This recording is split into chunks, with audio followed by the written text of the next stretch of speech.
Hello, you're listening to another episode of Moral Ambiguity, Blood Money.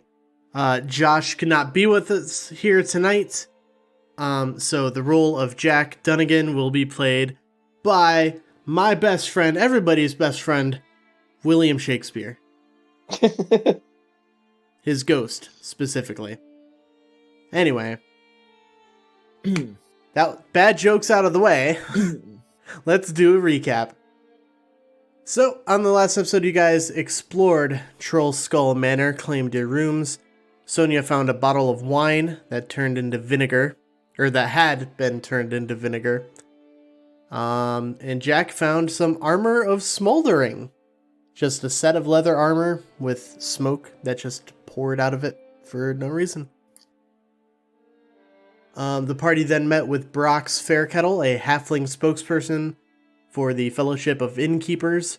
For 1,250 gold pieces, he will meet with representatives from other guilds in the city to help repair and refurnish the manor over the next 12 days. He also mentioned that he thinks the manor is haunted. Suggested that you guys stop by Red Larch, specifically the Drawn and Courtier.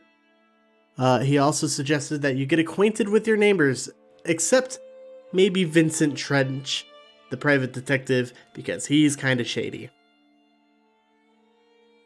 Jack convinced more people that he's Strahd von Zarovich and is getting his chainmail enchanted with a +1 bonus for 50 gold. That'll be done in 3 days. 2 days remain on Sonia and Varroth's enchantments.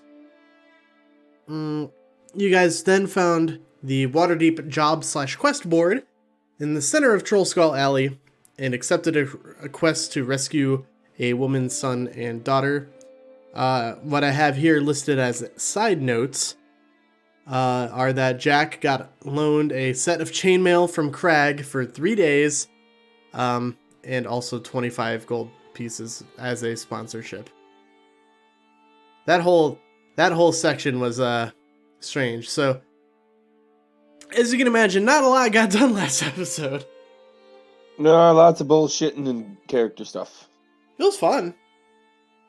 So, I have bowls of food on my desk right now. It's hard to play Tetris with everything. You guys make your way through Waterdeep towards the south, toward Mist Shore on the western end of the dock ward. Mist Shore is a dingy, dilapidated neighborhood centered around a tavern called the Dusk and Dawn Tavern, which is nothing more than a large red tent.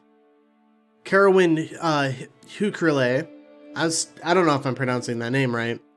The woman Just who posted the job. it. Yeah, I will. The woman who posted the job that you accepted is sitting at the edge of a dock and kicking her feet in the cold water. What do you do? So you said the tavern is actually just a tent? Yes. How big a tent? Like, are we talking like circus tent or... Yeah, like a big top. Gotcha. Okay. That makes a bit more sense now.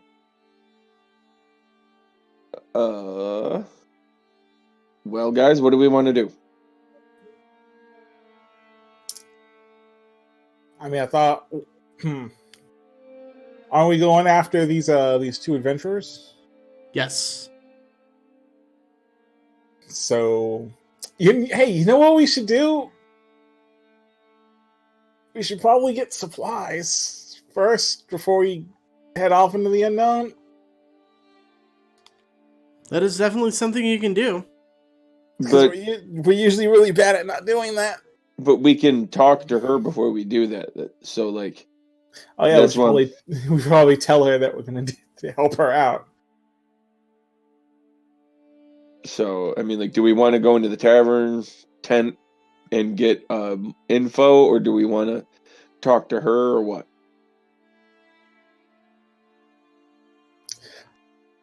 I think let's split it. One of us, I think one of us should go and talk to her, and then the other two will go into the tent and try to get information. It's up to you what you want to do. And I get the feeling that you're probably the best one to go into a tent because we've already seen one bar brawl, I was gonna say, and you can handle yourself. I don't think I should talk to the lady because I feel like I'm ill-equipped to talk to a person about their personal problems. However, beating some information out of somebody, if it comes down to that. So, I think that's probably the best bet. You go into the tavern and we'll talk to her. Sounds like a plan. Move forward. All right, so Sonia heads into the tent. Ilphelodel, Jack, and Varroth are staying behind on the docks. That is when Jack says, "Oh, shoot. Fuck. What time is it?" I say the exact time because I'm an elf and I know those things. Okay. It's about noon. He says, yeah, I got a thing I need to go to as Strahd." You know that's going to bite us in the ass, but okay. Look, no, listen, I can handle it. Everything's gonna be fine. It's gonna be okay. You're freaking out over nothing. We're gonna workshop some ideas. I'm gonna lay some groundwork, get some connections going. The more I spread out this web of lies, the more connected we are vis-a-vis the underbelly. Fair enough. Go. Run. Run off. Come on, get out of here! Go on, get! I'm just going to point out that Billy Shakespeare sounds an awful lot like our DM.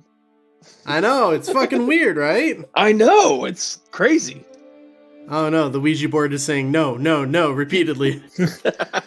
We call him Billy because we're friends. Alright, so, let's start with Varroth and Ilphelodel. Karowyn's sitting on the docks, kicking in the water. Doesn't seem to have noticed your arrival yet.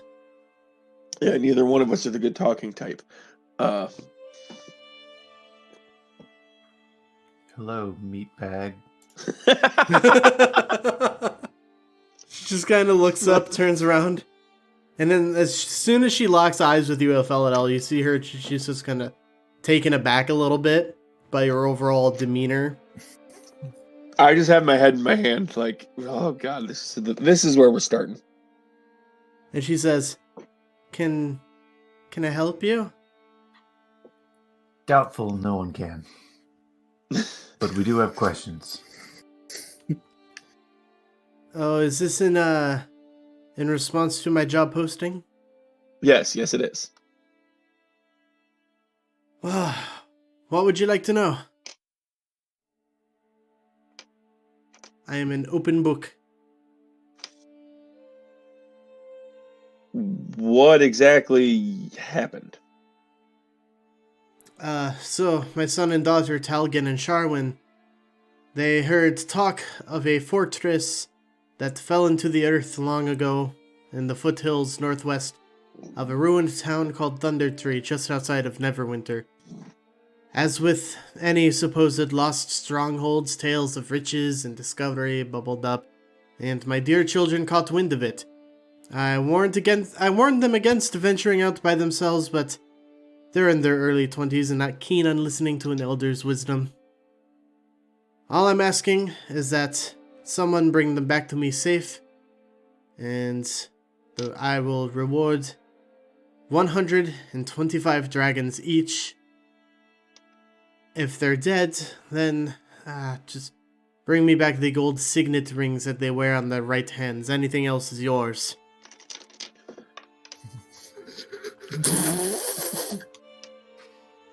That's the wrong person to say that to. Yeah. How long have they been gone? About a month. When did they say they'd be back, or didn't they? They didn't. They just left without warning.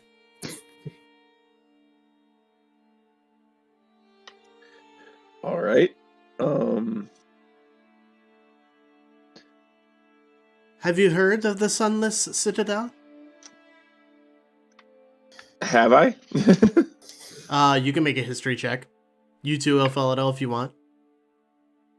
Should probably bring up my sheet then, huh? Yeah, that would be good. Apparently, the role of Jack's unpreparedness is being played by me this week. 15. In some days in your past, you had heard legends of the Sunless Citadel, but nobody really knew what it once was. Only that it Is the thing. Only that it served as a retreat for an ancient dragon cult. Oh.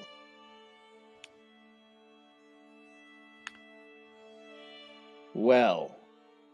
Fun. Okay. Yeah, I've heard of it, but all I pretty much know is that it used to have something to do with a dragon cult. Yeah, the cult of the dragon. Worshippers of Tiamat. Oh, even better. Yes, the dragon cult, the cult of the dragon. A cult of dragons.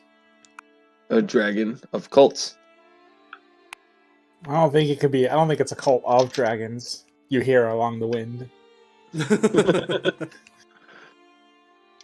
I don't put a whole lot of stock into legends, but seeing as it's been a month, I'm understandably worried.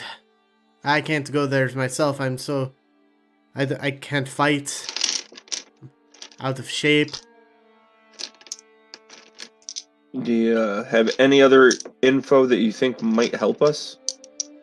I would be careful if you plan on traveling by night. I know cattle herders don't graze their stock too far from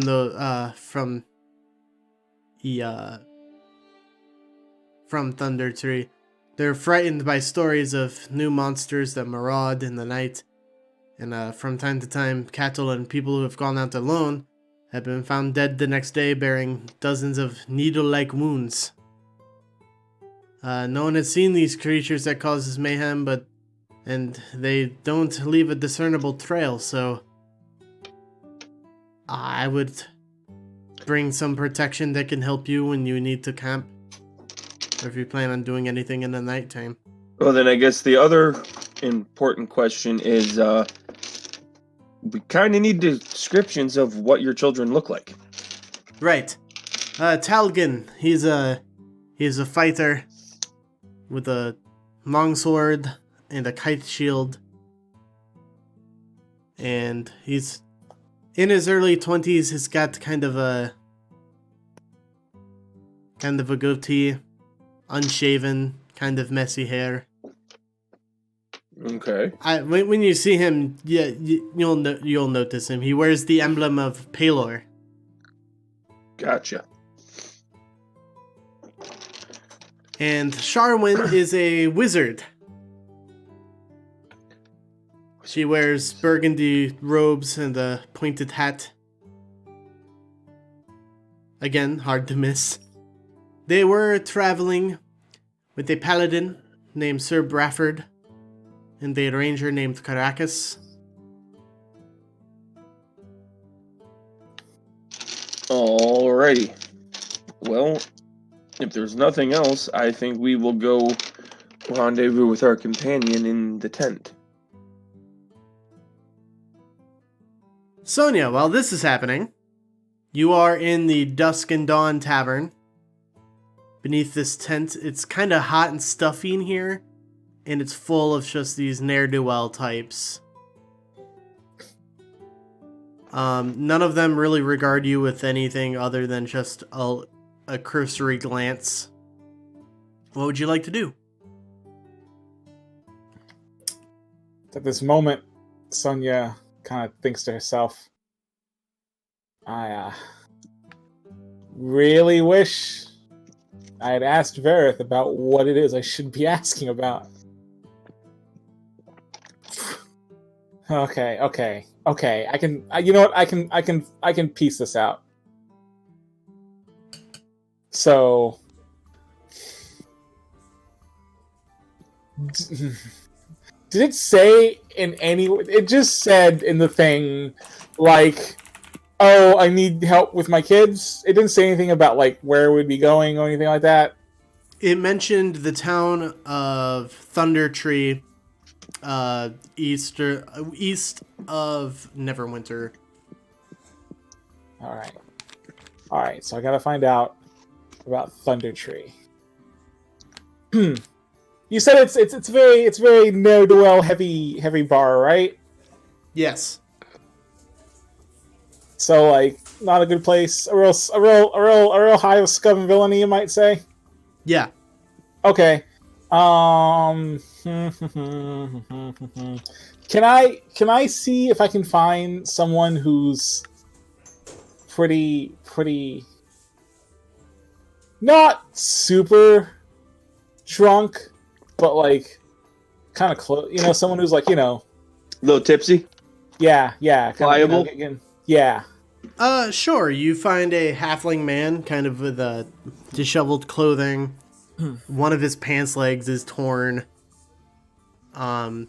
His boots are untied. Okay, that one's not gonna. Kind of smells. Oh, he's a half. No, we gotta go. Someone different, because that's a halfling, and I can't. I'm not gonna. No. Wow. I'm gonna racist. do. No, I'm gonna do something, and I can't do it to someone who like that. You know. Like sized him up, right? Like someone who's like, he looks pretty. You know. Pretty what? Tall. You know. Knowledgeable? No. Tall? Sturdy. Like a dwarf? Yeah. Tallish, builtish. Yeah, there's a human man probably in his Fuck it. early 40s. Let me find the biggest, strongest guy in the room. Oh boy. Oh, God. Look, I was trying to do this a good way, but the DM's not working with me, so fine. I'm not working with you. I said point me to someone, and you pointed me to like a drunk 3-foot midget who smells and probably got the money from begging on the street. Like, I'm not gonna punch a dude who's just been busking. All right, Wow. that's just poor manners. Okay, jeez. Racist against halflings much. It's not racist. It's just you can't like if someone comes in the room and punches a halfling, you'd be like, "Wow, what a dick!" Right? No, most people hate halflings. All right, fine. Real quick, what's the name of the town again? I was writing it down and I forgot. Thundertree. Right. All right. I walk up behind the halfling. Is there like a chair I can grab? Oh yeah, there's a stool. Cool. I'm gonna grab it and break it over his back, and then yell out, "I need some fucks to tell me about Thundertree." Make an attack roll. Jesus goddamn Christ, this is not what I expected to happen. Me neither, man. Ooh! Ooh! Don't tell me you did not just crit him. Ooh! That's So tell me, does a 6 hit him? A 6? Yeah. I would say you have advantage, though, because he doesn't know it's coming. Precisely. Roll another d20. Well, fuck me, that's a 1. So you take the stool, you go to try to hit him, but he turns unexpectedly to take a sip of his drink. So the stool just kind of flies out of your hands and clatters against the floor. That's right. Someone tell me about Thundertree. Well, I'm gonna do what I did to that floor, but to your face. Oh my god. Make an intimidation check with disadvantage. Fuck you! Oh, damn it! Are you kidding me? So the first roll was a 19, and the second one was a 20.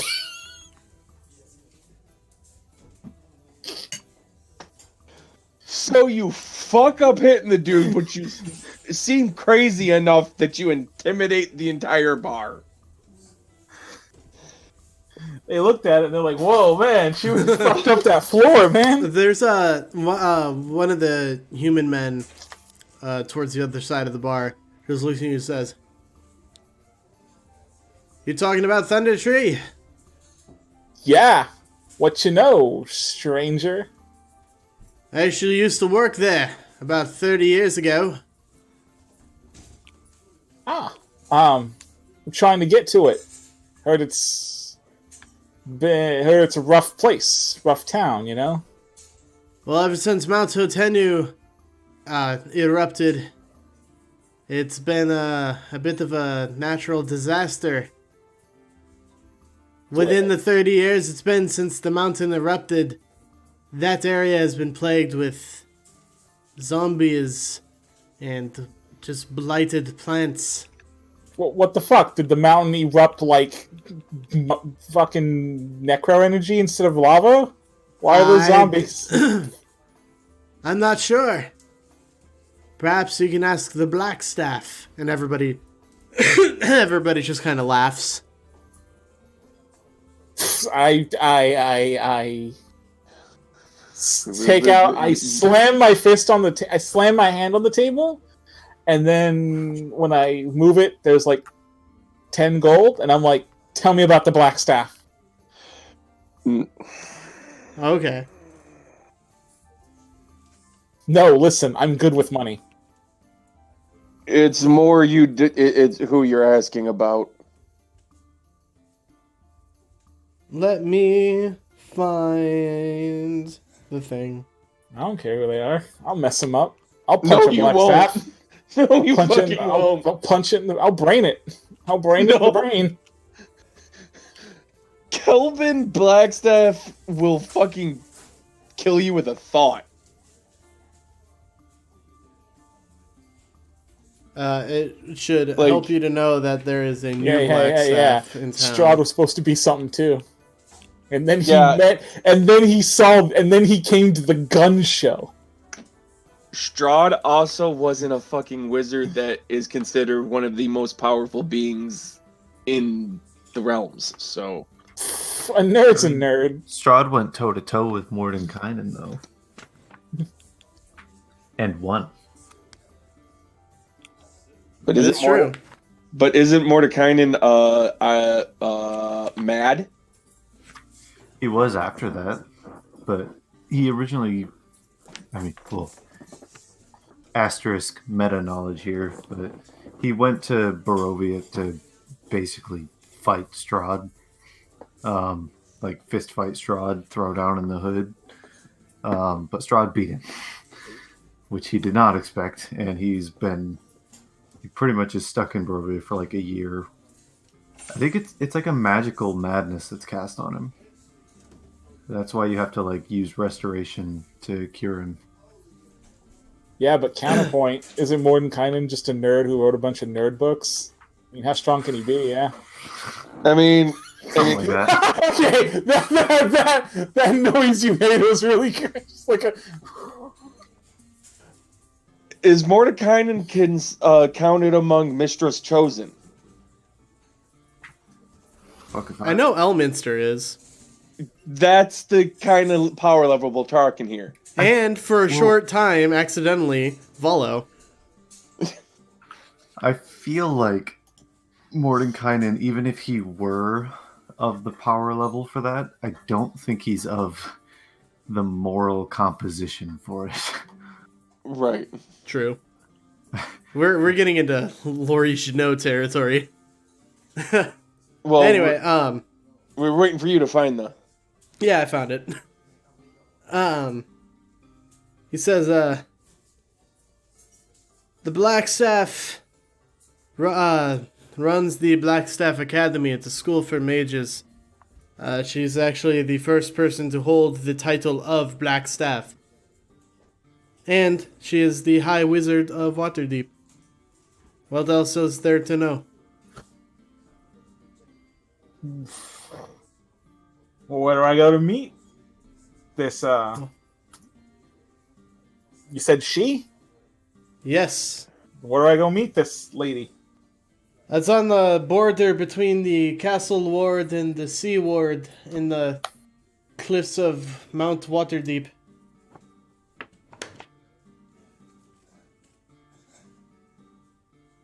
Well, thank you, sirs. You've been uncharacteristically helpful. And You've been uncharacteristically weird. well, I thank you. I try. And is there another chair? Yeah. I'm gonna pick it up and try to break it over his back again. Just like one good shot, right? Like I gotta make a good impression. Fuck All right. you. Fuck you. Fuck you. That's a 1. God damn. You lift it above your head and accidentally drop it. Take 2 points of bludgeoning damage. God damn it. God damn it.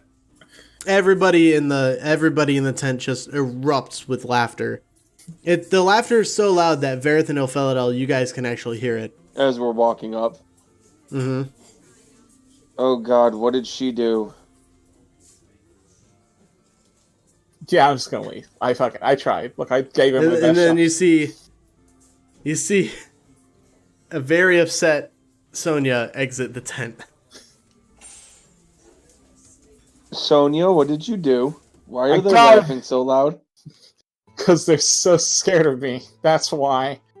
That all their brains could process was the ability to laugh in the face of such unrelenting fear.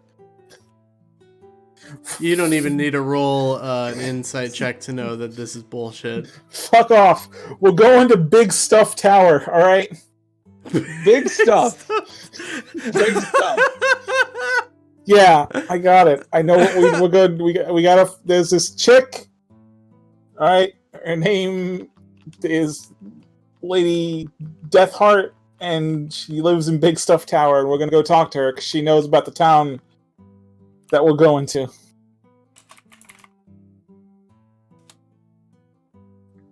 Going to meet Lady Big Shaft. Got it. Yep. Yep. Yep. Oh, Big Shaft Tower.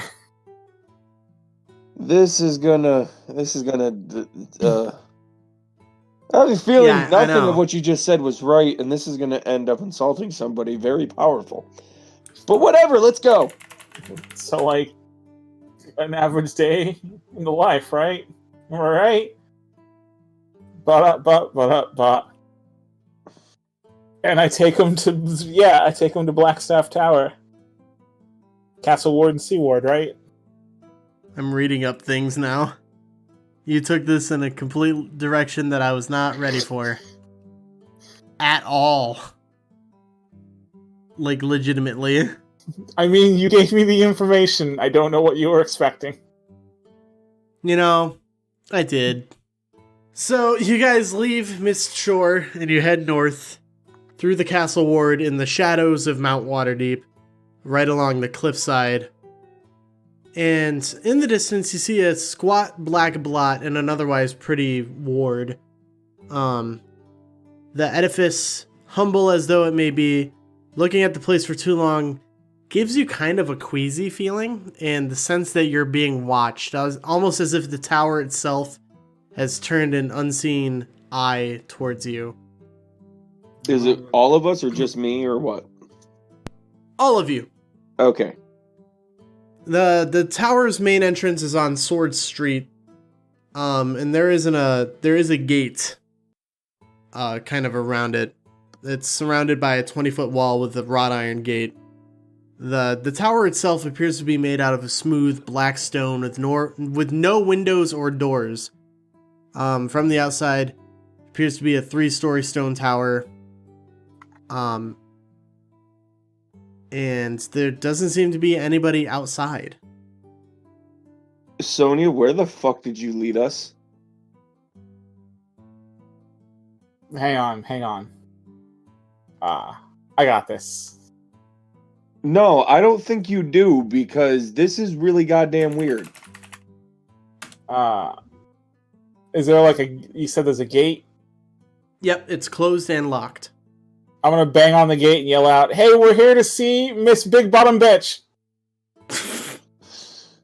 I'm going to take about 20 feet and go backwards, just in case if somebody gets angry. I'm not with her. What? Sonia, make a perception check. It's just a house. Like, what do you guys? I don't know what your deal is. It's just a house. It's a weird house, but it's just a fucking house. Where's my goddamn perception on this goddamn sheet? Where is it? Fuck, I don't know where my perception is. Oh, It's there it with is. your wisdom modifier. No, I keep forgetting that perception's just a regular ass ability in this game. That's a 20? All right, you notice something a little strange sitting at the foot of the gate. It is a set of chattering teeth, like the toy, like the prop comedy toy. And when you look at it, it begins to speak. It says, "The Black Staff is not taking visitors right now. Please return at a later date. Thank you. Goodbye." Hang on, I got this. Sonia says to the chief, hang on a second. I am an emissary from a prince of Zimbabwe. You have been selected as the sole inheritor of his fortune. Please. The Black Staff is not accepting visitors right now. Please come back at a later date. Goodbye. Okay, now was the intonation any different from the first time it said it? No, it's the same. It was the same? Okay, you're a magic thing. Ilphel, I got a magic thing for you. It's probably bad, isn't it? I mean, he just talks and tells me to go away. I don't know if there's anything inherently bad about... Well, I like it already. I don't know if there's anything inherently bad with, like, a magical thing that just tells, like, no solicitors.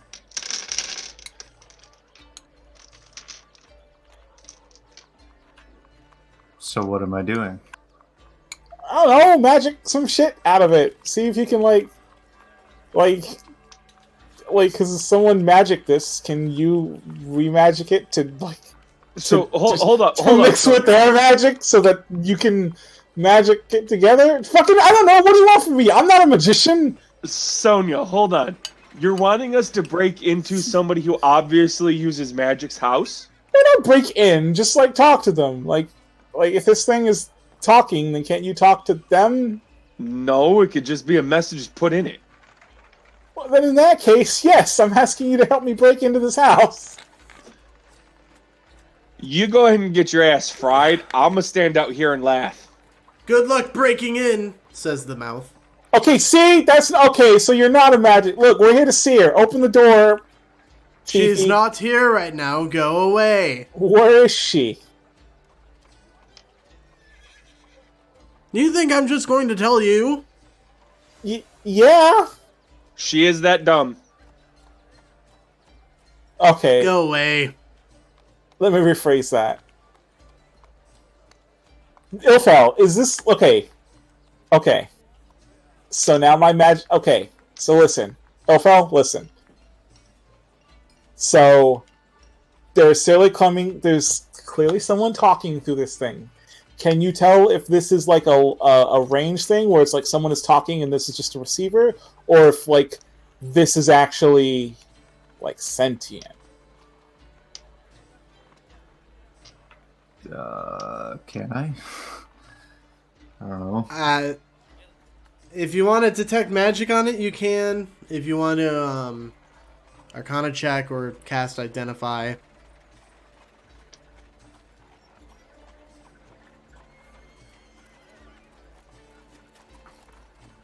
I mean, I can cast Detect Magic, I guess. You're the magic man, and here's a magic thing. If you can't do something, then why do we keep you around for? Rude. It's a good question because most of my abilities would land me in jail. That's all of us. Everything that I do is like massively illegal. Fuck you. I can make a pretty legit living as a healer. That's great. I can't. No. Who... he said we all have illegal abilities. Good for you.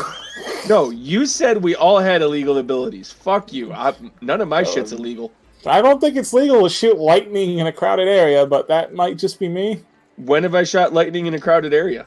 No, but like to shoot lightning anywhere, it's just within a crowded area is an addendum. It's the shooting lightning that's important. Okay. I can do a prayer ritual to a storm god. Ilphelodel. Detect Magic gives you the sense of illusion magic being cast on this mouth toy. Mouth toy. Yeah, don't take that out of context. I said that has a completely different connotation. Bad news. It's referred to as a mouth toy.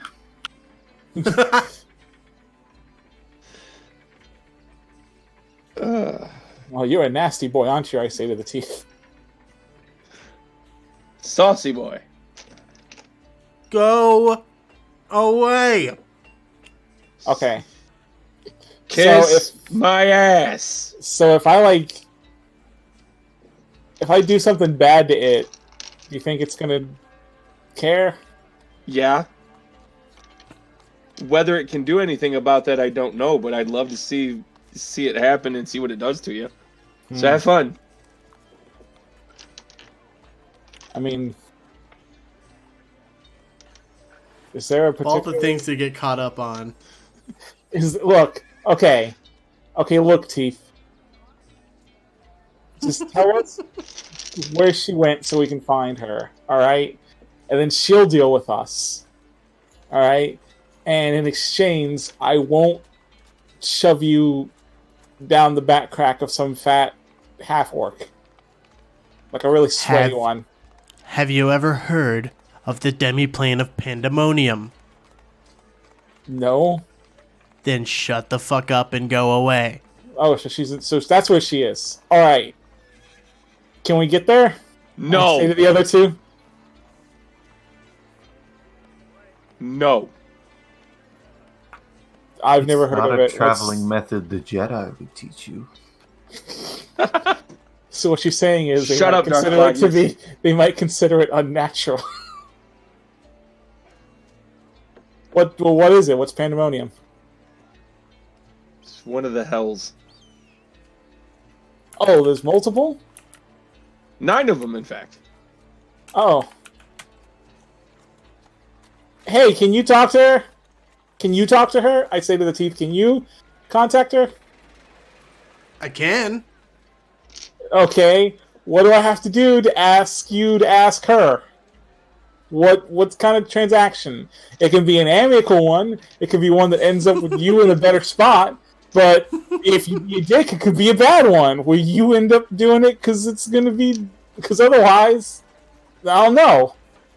You need to have better threats. That's all I'm saying. Look, usually I just punch them and get it over with. I'm not good with like the pre-punching bants. You know, at least you admit it. At least you know it. So usually Jack's here. That's the first step. Jack's here to talk stuff over. All right, he's the one who like does the mouth things.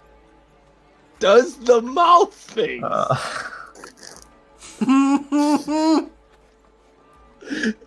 Oh, so this episode's titled "Out of Context." Hey Jack, what that mouth do? The teeth have gone silent. You know what? I dare I you to don't try know. and pick it up. See if it bites you. Oh, have I not already picked it up? I thought I picked it up. I thought I said I picked it up. Did that not happen? I don't know. I picked it up. Did something happen when I picked it up? No. I'm just holding them now? Yep. Okay, I thought it might bite you. Okay then. Well, did you? Yeah, I didn't ask. Did you guys get any? I kind of just dragged you along. Did you guys find out anything? Yeah, they've been missing about a month. We know what they look like. They left with a paladin and a wizard. Well, shit. Then what the? You got like all the information. What the fuck are we doing here?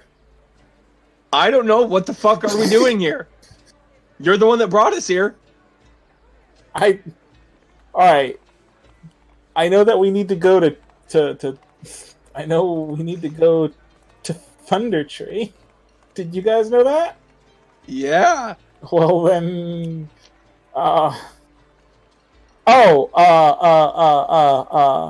apparently it's got a lot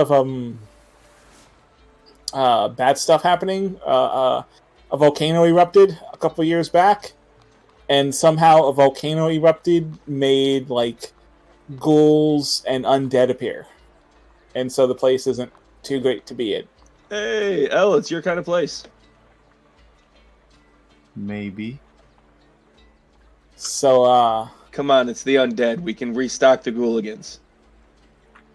I don't think we can keep them. Why not? just like trench coated up, it'll be like Weekend at Bernie's. I just have a feeling that there might be some kind of...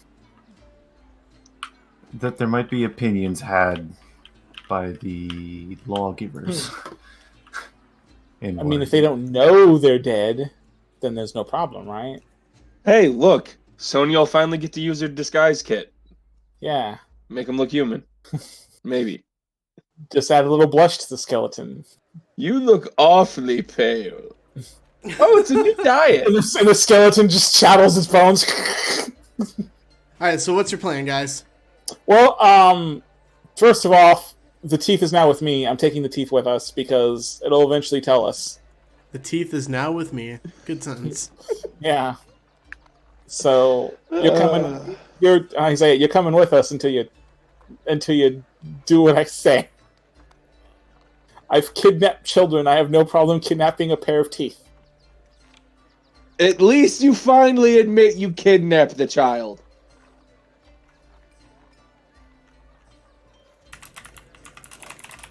And I quickly look around to make sure nobody heard me say that. Perception check. There's my 20. 19. Waterdavians, by their very nature, are pretty chill. You did get a couple of looks when you said that, but nobody's accosting you. Okay. Alright, let's get moving. Alright, Oh. so... Fuck. Indeed. Jack has the radiant sword, doesn't he? Yep.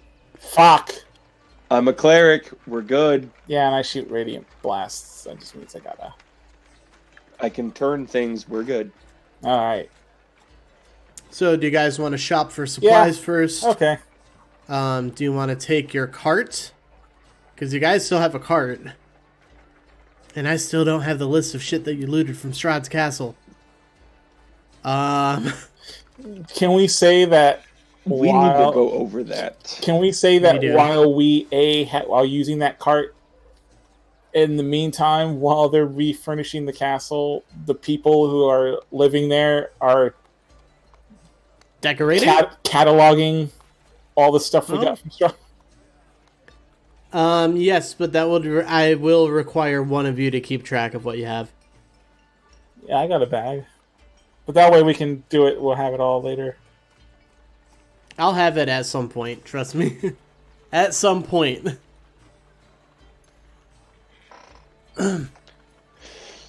So, I open the floor to you. Well, I mean, are we heading out to a Thundertree, was it? That seems to be the plan, but would you like to purchase supplies first? I was about to say, should we purchase some supplies?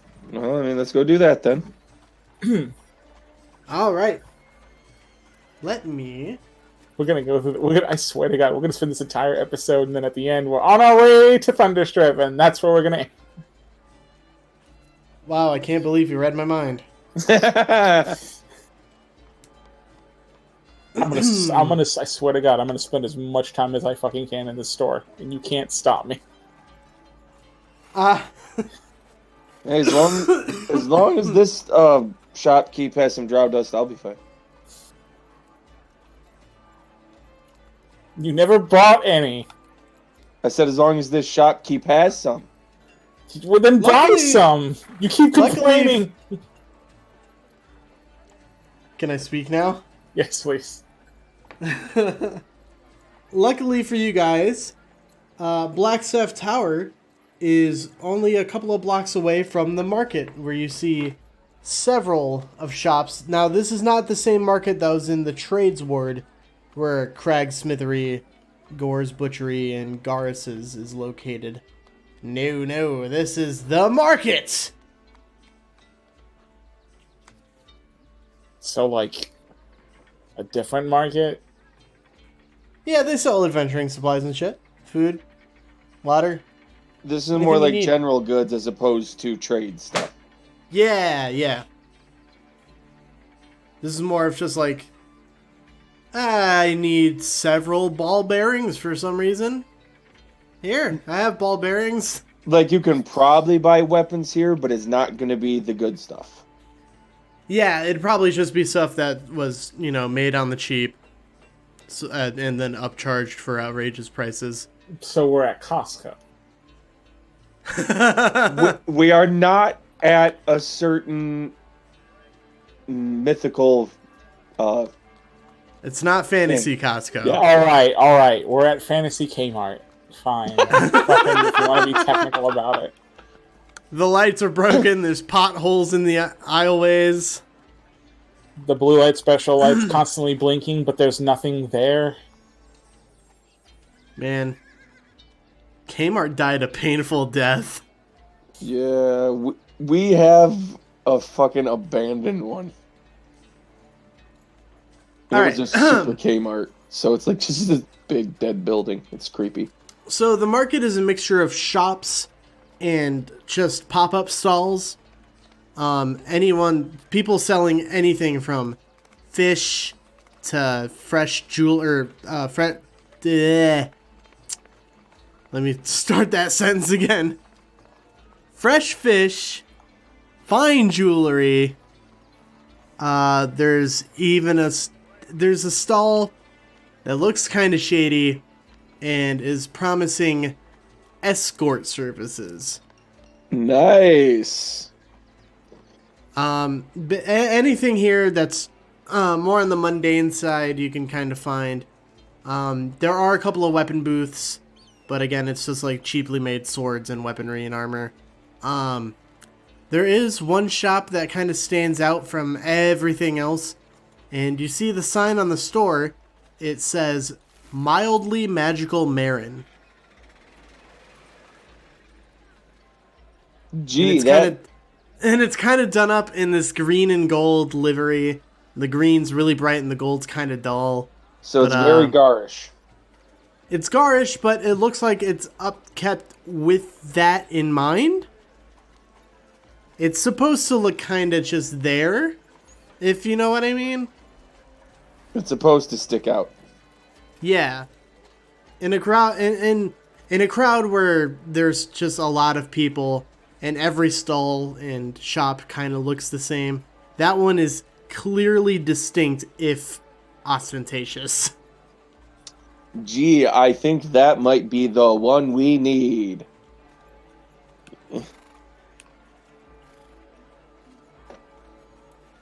Is there any stalls you want to stop at? I mean, we just need, like, potions and camping stuff. I don't think we're gonna find, like, the fucking elixir of anti-undead bullshit here. So, like... And I mean here, like, in this town, you know, so, like, it's just, yeah, just normal supplies. Well, I'm betting the magic shop probably has the potions, so. So, where would you like to go?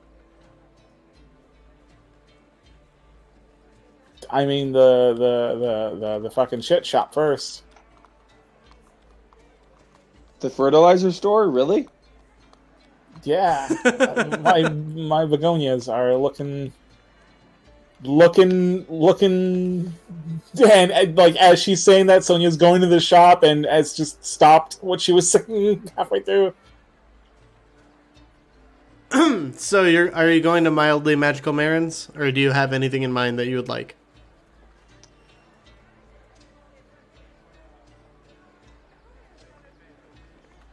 I mean, I'll at least look for a potion shop, but right now let's go into the big store that you spent the last 10 minutes describing first. Alright, so when you guys head inside, the subtle aroma of sunflowers kind of hits your... Wait, do sunflowers smell? I don't know flowers. I don't think they do. Don't What know flowers? off the top of my head. What flowers smell pretty good? Lavender? Yeah, let's go lavender. So the subtle aroma of lavender fills your nostrils as you enter. Inside, you just see rows and rows of just weird and seemingly just mundane things. There are potions of healing, and they come in your standard array. There's the standard, there's the greater, and then there's the superior healing, all with different price levels. There are some other potions scattered in there. I might have to actually get out my DM guide. Okay, there are a couple of potions of heroism, which you have heard about. For the duration, you're basically under the effect of a bless spell. The potion's it's blue and it bubbles and steams if it's boiling inside the bottle. There's other potions. There's one that looks like it's a pink ovoid cloud floating in this purple liquid. It seems kind of dense. And then there's just other scatterings of things like, there's books, there's just anything that you can imagine that's weird. There's a stack of acorns on one of the shelves. You're not sure what they do. Some of them are different colors. You've never seen a different colored acorn before. There's... And I'm guessing based on the name, everything's marginally magical? Mildly magical, yes. Behind the counter, you see a gnomish woman with white hair, probably in her mid-30s, wearing kind of this purple and blue livery, which is a stark contrast to the green and gold of the outside of the shop. And she just looks up and says, "Hello, welcome to Mildly Magical Marin. My name is Marin. What did you come in for today?" Well, first off, we're adventurers.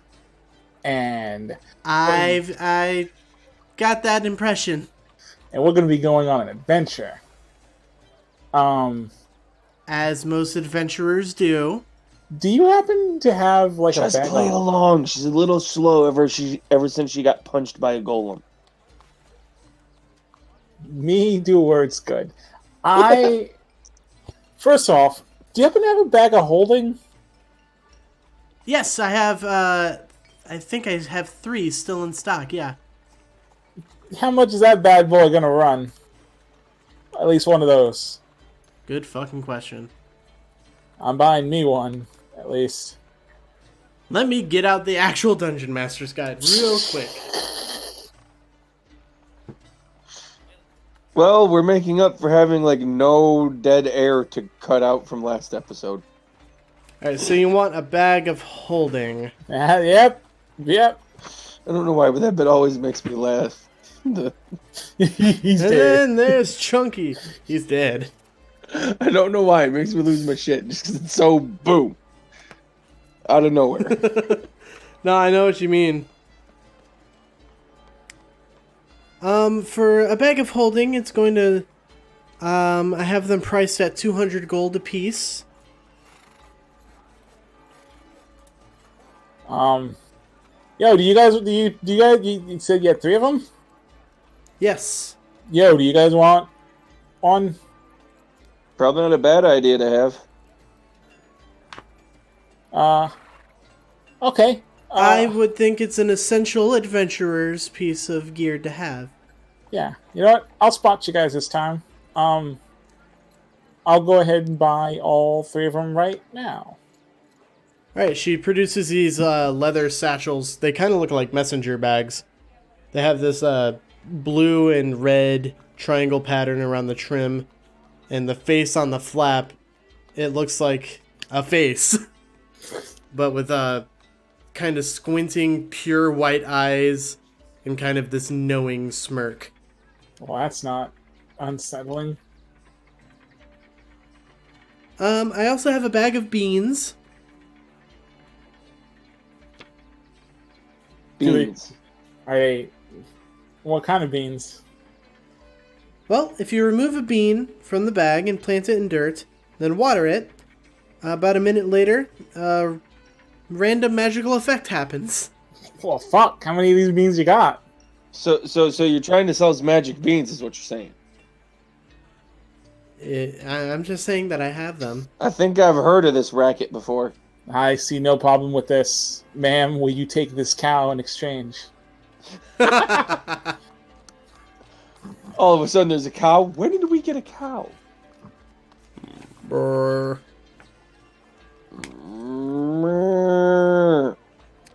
I also have an alchemy jug. Oh, what's that do? Well, I'm gonna speak in game turns, but with the character's voice, so get ready for this. Okay. You can use an action and name one liquid from the table below to cause the jug to produce the chosen liquid. Afterward, you can uncork the jug as an action and pour that liquid out up to 2 gallons per minute. The maximum amount of liquid the jug can produce depends on the liquid you named. Once the jug starts producing a liquid, it can't produce a different one or more than one that it has reached its maximum until the next dawn. You can produce acid, basic poison, beer, honey, mayonnaise, oil, vinegar, fresh water, salt water, or wine. Can you rephrase? Wait, go through them again? Acid, basic poison, beer, honey, mayonnaise, oil, vinegar, fresh water, salt water, and wine. And alright, you know what? How much is that? That would run you about 350 gold. And how much are the beans? The beans are a little pricier. I priced them at 600. And if I wanted to get, do you have any greater healing potions? I do. Okay. Potions of greater healing are... I also have an immovable rod if you need that. Oh, what? An immovable rod. What does it do? Does it just... And I swear to God, if you say it doesn't move... Well, you click the button on it and it stays in place until you click the button again. No matter where you put it. And how much is that?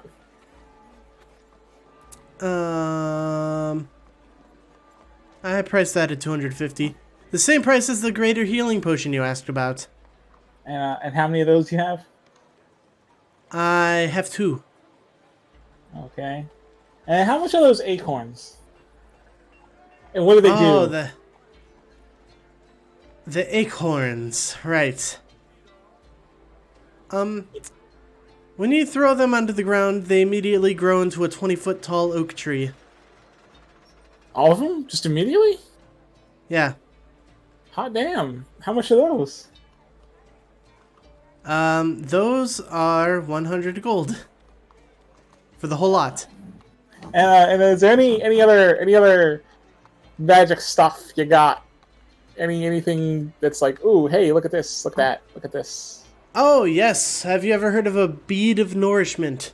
Oh, yes, I have. How much is that, sucker? That is, 50 gold. Okay. Anything else? I need to look up price ranges. Probably below 500, but like 500 or less. I know, but there's a price range for a lot of this. That's what I'm saying. If you have something that's 2,000 gold, that's not going to hit. But if you see something that's like, oh, 500, yeah, fine, that's the one we. I got. I also have. I got Sorry. 250 platinum. $2,000 ain't out of my price range. Are you aware of a armor of smoldering? As a matter of fact, We are. we are. But just a quick heads up.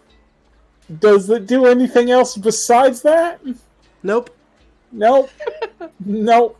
No uses. I also have cloaks of many fashions, cloaks of billowing, Oh, cast-off armor, what's the candle of the deep, boots of false tracks, boots that don't track mud. Okay, hold on. Anything- So, okay. I got two I saw. Okay, first was the cloak of many fashions, and then there was something after the cloak of billowing. But you were Yes, going the so fast. cast-off armor, After that, candle of the deep. yeah, that. So the cloak of fashion and candle of the deep. A, how much are they, and B, what do they do? You tell me what those two items do, and then I'm going to tell you something, and then we can stop there because it's a perfect something to stop on. The candle of the deep. The flame on this candle doesn't extinguish when immersed in water, and it gives off light and heat like a normal candle. And then you wanted to know about the cloak of many fashions? Yeah. While wearing this cloak, you can use the bonus action to change the style, color, and appearance quality of the garment. The cloak's weight doesn't change. Regardless of its appearance, the cloak can't be anything but a cloak. Although it can duplicate the appearance of other magical cloaks, it does not gain their magical properties. So you can make it look like other cloaks, You can make it look however you want, however you want. Okay. essentially. Okay. Okay, cool. I'm buying all that. Thanks. That would be 100 gold total for those two items. No. Everything you described to me, I'm buying. I've been keeping track of the total. That's 1,850, and Oh I'm my giving gosh. that to you, and I'm buying it. All those things. So You just made her sales month. it was I need to write them down. Okay, so let me write them down real quick. Okay, so it's the jug of magic, the alchemist jug. Alchemy jug, yes. Yeah, okay. And then I bought, okay, real quick, just put there, like the candle of Waterdeep, Candle of the deep. of the deep. I bought cloak Cloak fashion, of many fashions. and then I bought magic acorns, and then I bought the magic beans, and then I bought the seed of what? Nourishment. Nourishment. Bead. Bead A of bead. nourishment. Nourishment. And then I bought this immovable staff. Staff of not moving. Immovable rod. Immovable rod. Was that it? Let me see. Oh yeah, two greater healing potions. Okay, now let me go through. Let's see, I bought 1, 2, 3, 4, 8 things. That's 1, 2, 3, 4, 5. That's it. Yep. There we go. I stuff them all into the bag. I also throw the other 2 bags at that Ilphelodel and Varroth. All right, you all have bags of holding now. Keep in mind that I think they only hold up to, what is it, 50 pounds of material? I think so. Anyway. Those have really downgraded from when I played last. Whoa! I'm on roll 20 and it says it can 500 pounds. 500 That's what it is. I was gonna say. Yeah. It's roughly 2 feet diameter at the mouth and 4 feet deep. The bag can hold up to 500 pounds, not exceeding the volume of 64 cubic feet. The bag weighs 15 pounds regardless of its contents. Retrieving an item from the bag requires an action. I'm going to say that's like a bonus action or a free action. Oh yeah, on the alchemist jug, I have to put the liquid in there first before it starts making it? Or do you just like... So for the alchemy jug, you can use an action to name 1 liquid from the table to cause the jug to produce that liquid. Afterward, you can uncork the jug as an action and pour the liquid out up to 2 gallons per minute. Sonia opens up wine and just pours it over and opens her mouth. 1 gallon of wine spills into your mouth and probably over your face and your body. Oh, I needed that. Alcohol abuse! Mama needed that. Varroth is just staring in slack-jawed anger. I think you're just angry because I bought it. Once the jug starts producing a liquid, it can't produce a different one or more of one that it's reached its maximum until the next dawn. All of the wine on the floor. You wasted so much! Yeah, but I can just make more tomorrow. That's not the point! Hey, what I do with... You want it? Yay! If you want it, buy your own magic wine bottle. It's not that I want it. It's that you just... Alcohol abuse, dude! Yeah, exactly. It feels good to just waste it. To just be like, I don't care. I have so much. I can just throw it around. Look, if you want to make the relationship between Varroth and Sonia even more on the rocks, keep this track going. I'm just gonna start pouring wine out in front of him. I got all this wine. I don't know what to do with it. I just gotta get rid of it. I just gotta throw it on the ground, I guess. Fine, when you need healing, don't come crying to me. I got my 2 healing potions. And when those run out...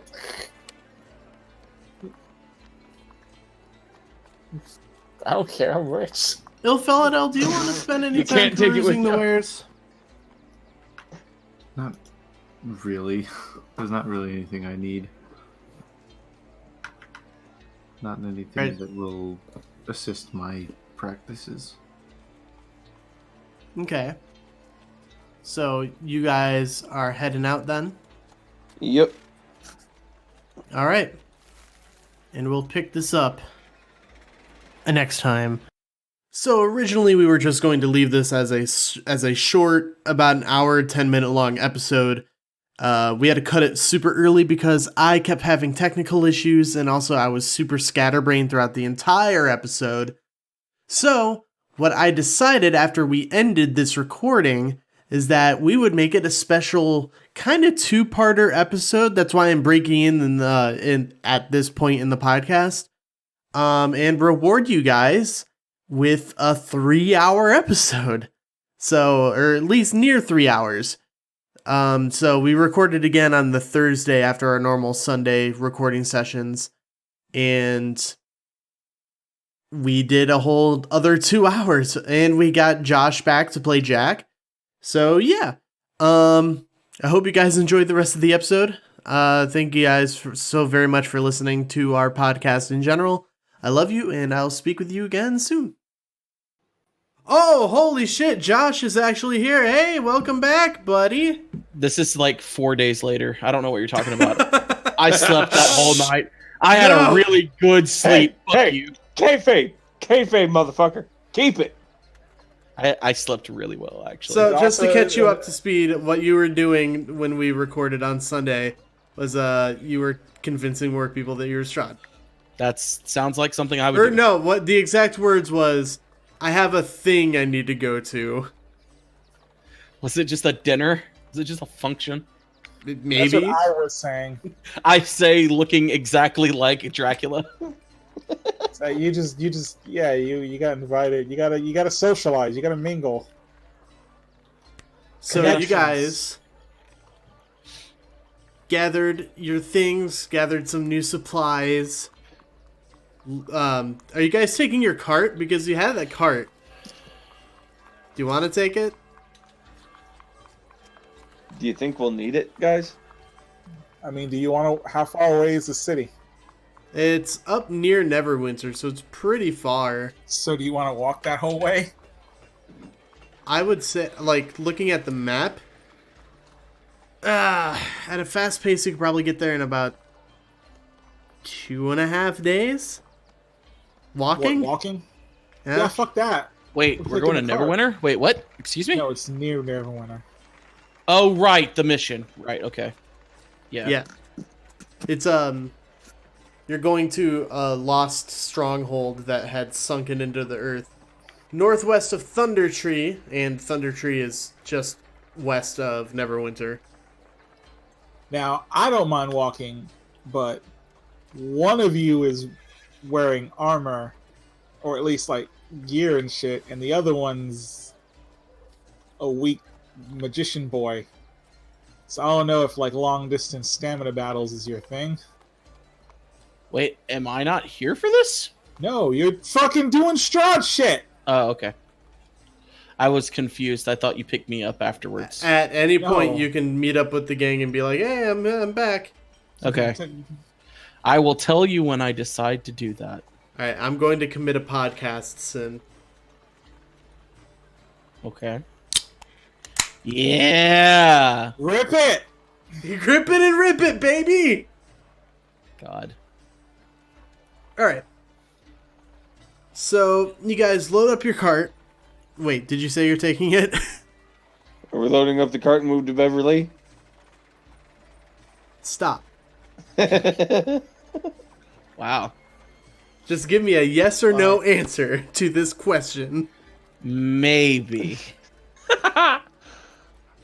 Okay, everyone just give what they... Yes or no, except for Jack, 'cause he's not here. Everyone just say yes or no to the cart. Hey, everybody, I'm back. It's me. What are we doing? I'm gonna say Hi. yes. Yeah, might as well. I'm back. Jack walks in. Hello. I'm here. I'm back. Hi. Jack is in half out of cosplay and half in it. Yeah. It's like the makeup on my face. So you just see this half vampire looking motherfucker. What up? Okay, look. I'm not Jack- gonna look like Strahd. I Jack, know. you got a little schmutz. I gotta look nice. What? I'm looking nice. Come on. You got a little schmutz. I wipe the schmutz. Here Are we going? go. Are we doing So- the thing? Are we doing the mission? Is that the plan here? Is that the Ilfel, do you want to go on the cart? is that the breakdown? Maybe. Yeah, it's yes or no. This isn't. It's a two-party system. You did just call him weak magic boy. That isn't very nice. That hurts people's feelings, man. That's true. Well, then maybe those people with hurt feelings should do something about it. Like magic Jesus. at me. Make me shut up. Jesus Christ. Tough love. Inject some sorcerer blood. Get sorcerer Yeah. powers. Yeah. Like if I wake up and I'm suddenly turned into a frog, then I'll know to shut my trap next time. But until then, All right, let me pull up a map of Faerun. If they're so powerful, how come they're dead? I mean, yeah. if your dark god's so cool, how come he's not here? What? Wait, that got dark. What? Don't say that. Evil laughter. It's like That's how you get Dagon Vecna was- teleporting It's like by. Wooly in the Ghost Forest in Japan. Bitch ghosts! so cool. How come Look. she isn't at the party? Look, I'm just gonna go put, get in metal armor, stand on top of a church, and yell, "All gods are bastards." Yeah, that'll work. All I know is that All right. I 360 no scope Vecna and Rust, so I'm the new Dark God. Yeah, there you go. He did In it. Rust. He did it. The So- mad lad. That's what Vecna gets for having a shitty connections. You guys make your way through. 112. Who knew the Dark Lord is affected by lag? Oh my god. Stop playing on Wi-Fi, Vecna. Hello everyone, welcome to the quarantine cast. Apparently this is what we're doing now. Listen, it's day 4. Wait, it's Thursday. I don't My even first know day what you was mean, man. Tuesday. So it's day 3 of quarantine. I may be losing my mind a little bit. So you guys make your way through the north gate to Waterdeep outside. You exchange pleasantries with the guards, and you are on your way up the high road. And you can see the Sword Mountains in the distance. It's about midday, like 1 o'clock. Do they look like swords? No. Then what the fuck? Listen, man. It's called being a metaphor. For what? You're a It's metaphor. calling it the Sword Mountain's better than calling it the Spork Mountain. All right. What's a metaphor? It's Being stupid. It's for pooping. That Isn't was that the guy who like waves flags around for airplanes? No, that's semaphore. Ah. Man, how long have we been? How long have we been on this cart?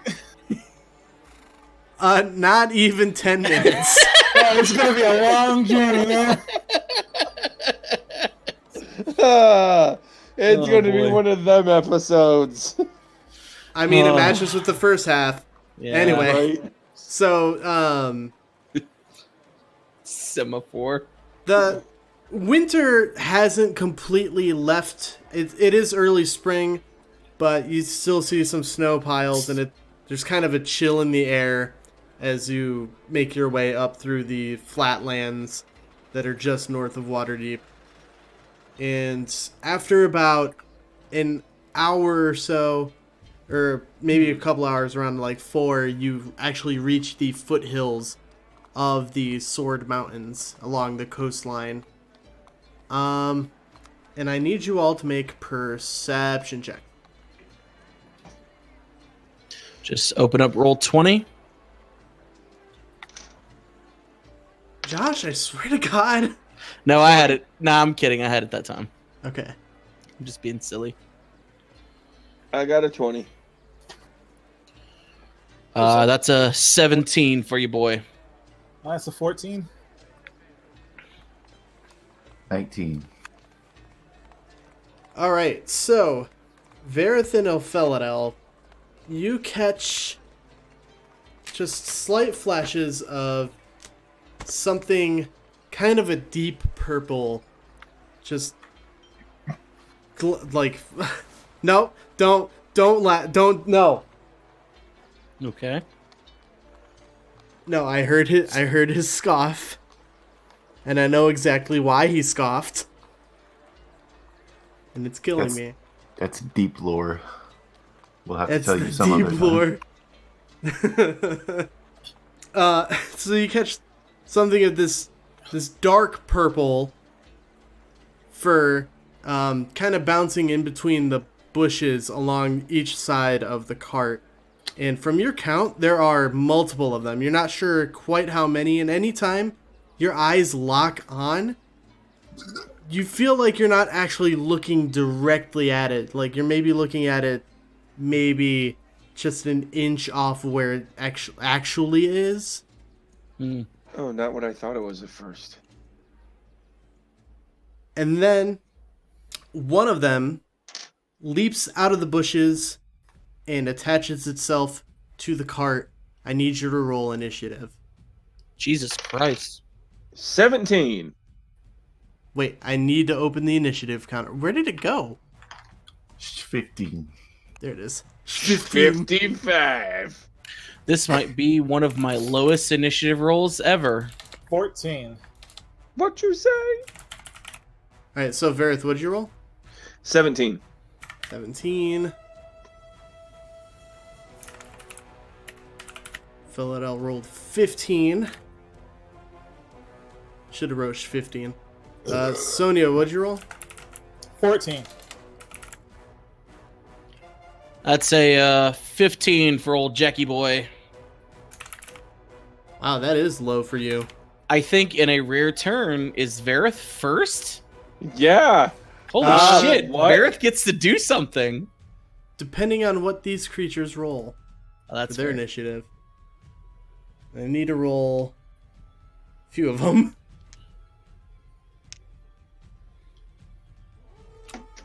Oh.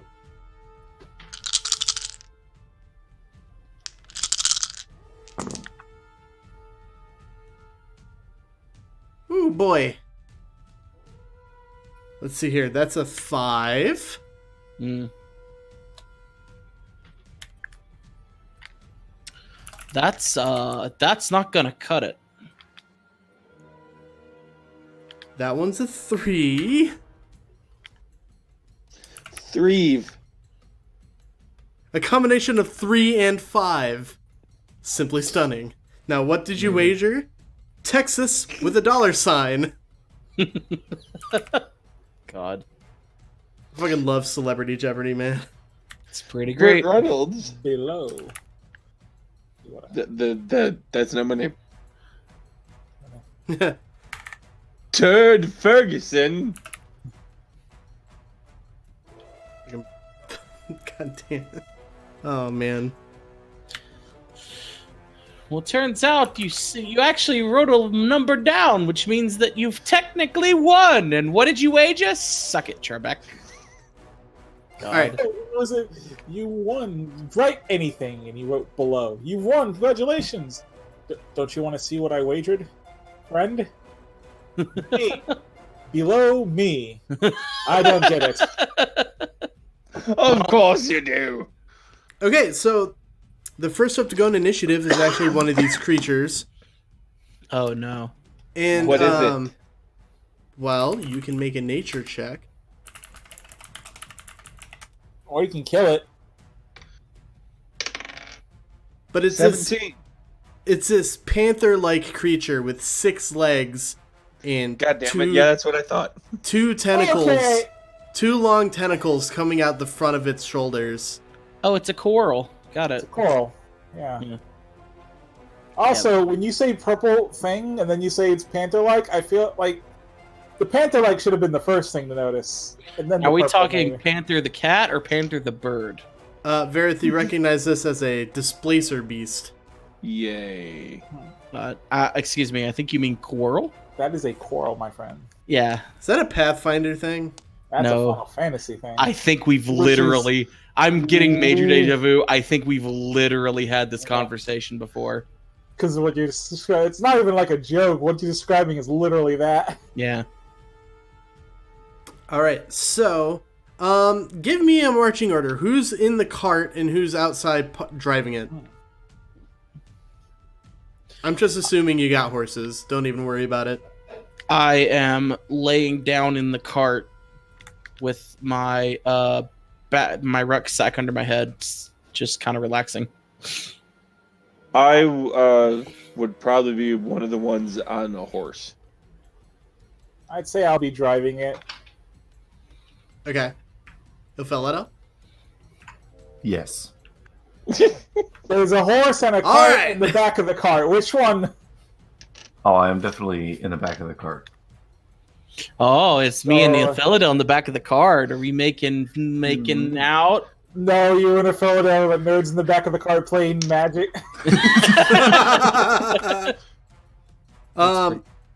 So Jack and Ilphelodel, when this thing attaches itself to the cart, you just hear just this whack with a crunching sound as you see these these claws just bursts through the wall of the cart and then starts moving towards Jesus. the front.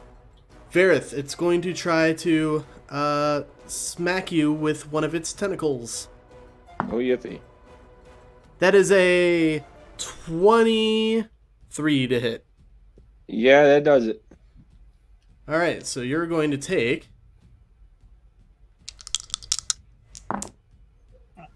Okay, that's not bad. 5 points of bludgeoning damage and 2 points of piercing damage. And then it's going to attack you with its other tentacle. That's another 23. Okay. So you're going to take 8 points of bludgeoning and 2 points of piercing. And now it is your turn. Let's see, what do I want to do here? Can't do that, that'll hurt them. I mean, you could.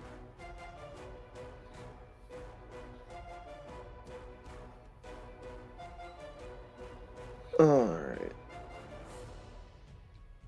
I'm going to cast a guiding bolt at it Sweet. at level 3. Keep forgetting what Guiding Bolt actually does. Okay. I think if you hit with it, you get advantage. Yeah. Next attack on it gets advantage. Mm-hmm.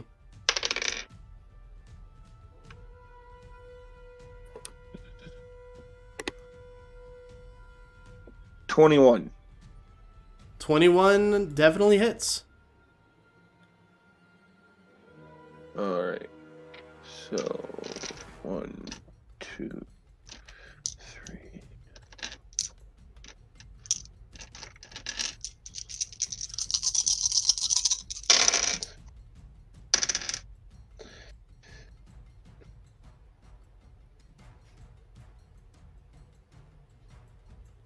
$25 radiant. Holy shit. And yet now it has a mystical dim light glittering on it. So I would think its displacement thing gets a little messed up by that. Okay. So on this particular one, it would just be a flat roll for attack since it would originally give you disadvantage. But now because of this, it gives you advantage, so it cancels out. Alright. So, after Varroth is Ilphelodel and Jack.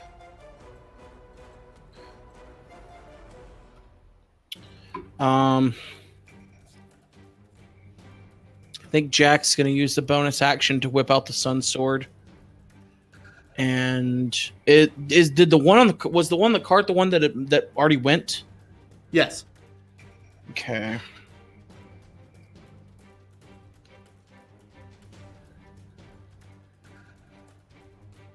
But he's got guiding bolts on him, right? So I got advantage on him.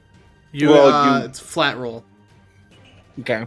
You don't have disadvantage. Varroth, are you within 5 feet? The tentacles do have a reach of 10 feet, so you could be out of that 5 feet range. I would say I probably was within it, though, like just next to the cart, since we weren't spread out or anything. We were just going along. Right. Okay. Just because if you're within 5 feet of me, I get my sneak attack if I hit it. Oh, boy. So I'm going to try to attack it. Do it up, baby. Maybe. That is a 27 to hit. Oh, yeah. All right. And that's two-handed. I always roll better one-handed than I do two-handed. That's dumb.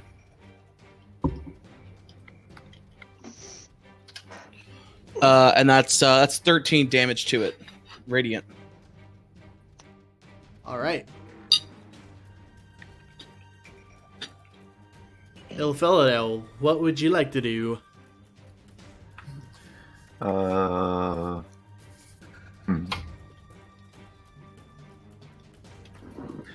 I'm going to cast Toll the Dead on the one that Varroth and Yak have been attacking. Yak. Okay. So Toll the Dead. Oh God, I haven't cast a spell in so long. It's some kind of save. I'll look it up. It does something.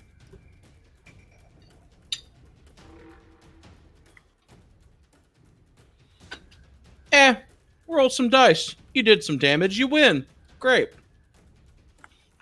Wisdom saving throw. Okay.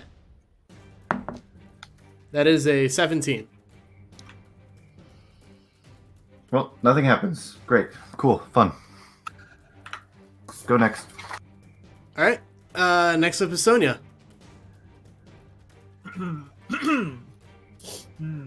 How far away from the city? From the town? From the place? Couple. From Thundertree. Yeah. Still about 2 days. Fuck it. That's enough time. How many of these things are attacking again? So far, you had only spotted 2. 2. Where are they? How close One are they to is- each other? Rather. One is still darting between the bushes, and the other one is on the cart, costing Varroth. From the cart. Okay, so I'm not going to do the one on the cart because I don't want to set the cart on fire. So the one that's not accosting him, I'm I gonna say, do stop accosting me. go up to him. And I'm gonna use my fucking searing arc strike. Let's see. Now, what does that do? Oh, it's burning hands, Oh, but it's like a Hadoken. So that's 2. Hadouken. Okay. So it's I mean something that's not stolen. yeah, we don't have the rights. That's a dexterity save, yeah? Yeah. Yeah. Okay. Go ahead and make that dexterity save while I calculate how much I'm doing.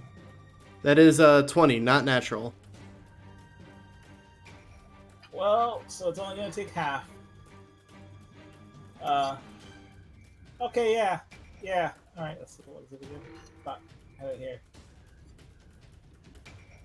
Let me roll that dice.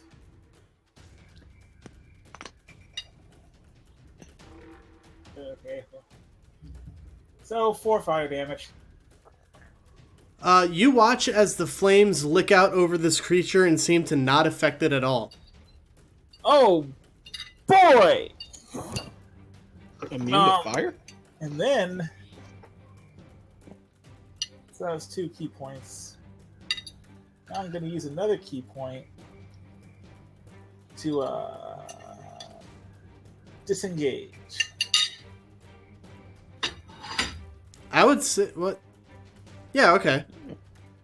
Because I rolled up on it. I don't want to.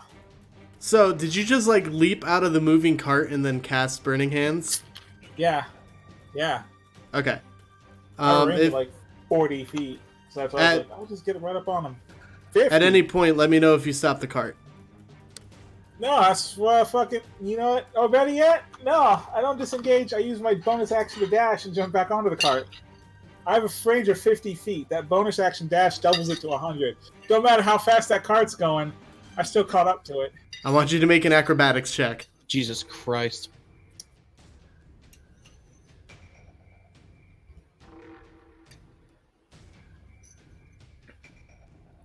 That's my acrobatics. That's the one I'm good at. Hey, it's a 23. Yeah, you just sprint towards the cart and then you take this wild running leap and you're able to catch yourself onto the back of the cart. Be a lot cooler if I actually managed to do some damage to it, but whatever. Well, now it might do some damage to you because it's its turn. and it's angry. Hey, not to be that guy or anything, but doesn't the coral give it get a attack of opportunity? No, disengaged. Oh, you use the key point to disengage and then use to dash. That makes sense. All right, Ignore me. The first tentacle attack, I assume, misses unless an 8 hits you. Nope. Does not. And that's a 12. So both these tentacles just miss and they just kind of lash against the cart. And Varroth, in front of you, you watch as 4 more of these displacer beasts just form a semicircle around the front of the cart. Oh, joy. Joy. It's not good. All right. That decides my next move. And it is the one on the cart's turn. That's a 13, Varroth? Nope. That one rolled out of my dice tray. Let me roll that again. That went out of my dice tray again. Using a different one that's not so bouncy. Okay, that is an 18. Nope, that misses. All right. Wha-pa-pa. One of them, that tentacle hits your armor, but your armor's too tough to pierce. So All it right. is your turn. How many of them are within 30 feet of me? In front of you, those 4, I'll say, are about 60 feet ahead of you. Okay. And the distance between each of them is about 10 feet for a total of like 40.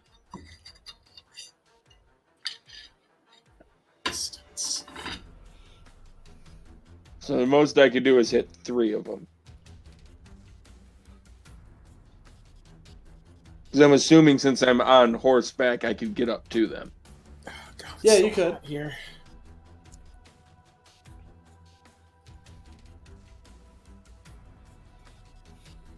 So goddamn. Or could I hit all 4 of them if I positioned in between the middle 2? Because it's a 30-foot center, or a 30-foot radius centered on me.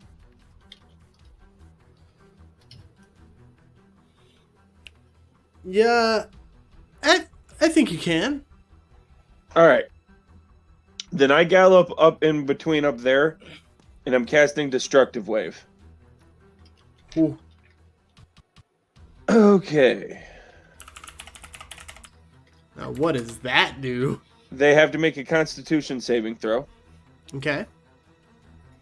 And I'm going to channel Divinity, and they're going to take... well, we'll see what you rolled. Okay. That's an 11, 8, 9, 20. Okay, the 20 will take half. Okay. The others are going to take full and knocked prone. All right. So that's 30 thunder and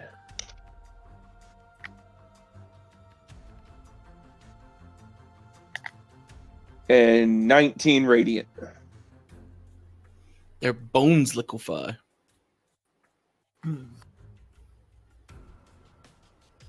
And the 19 radiant is your channel divinity.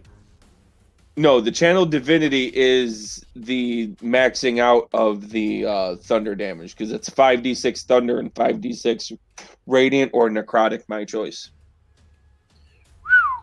From the same spell? Yep. Okay. And the ones that didn't save are knocked prone if they're still alive. Man, clerics are busted, y'all. That one doesn't scale with level though. So it's great now, but it will taper off. All right, let me do some math real quick. It's 49 total. So 24 to the... Wait, you said You said 15 and then 19. No, I said 30. It's 5d6 thunder. Then where did I hear 15 and 19? I don't know. So Maybe you're just dumb. that's always a possibility. Dang. So what was the total? I'm sorry. 49 is the total, so 24 to the one that saved. Hang on, I'm doing the math. This is Mathcast. This Mathcast brought to you by Doom Eternal. Doom Eternal. It's pretty great. Good. It's pretty great. Turns out. Rip and tear. This Rip and Mathcast tear also done. brought to you by Bad Dragon. Bad Dragon, please sponsor us. I'm pushing hard on that Bad Dragon sponsorship. We need the big black dragon dick. All right, yep, we went there. Yep, wasn't gonna say anything like that, but we went All right, there. so- You can't be ignorant. You can't be indignant Varroth. about that when you brought up the black dragon in the first place. Definitely didn't. Varroth, you watch as your destructive wave just explodes outward. Oh no. The one that saved, your attack seems to have had no effect on it whatsoever. I don't While like the this other sentence. 3 did take damage, but it's not as much as you were expecting, and they are knocked prone.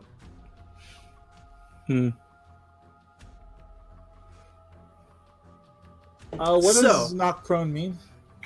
They're That not means they're laying on the ground, and any attacks against them have advantage. Ooh. So, up next is Ilphelodel and Jack. You can go first. You said there was one that just took a bunch of damage but didn't die. Yeah. Give it a wisdom saving throw. Okay. That's a natural 1. Dun-dun-dun-dun-dun. Good. Good.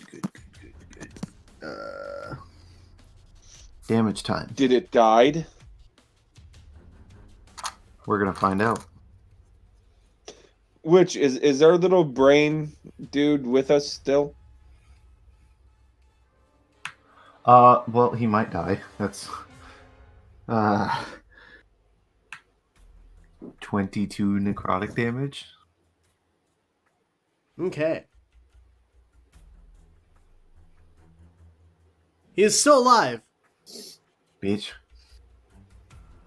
What did you do? Toll the dead. Oh, nice. Bong.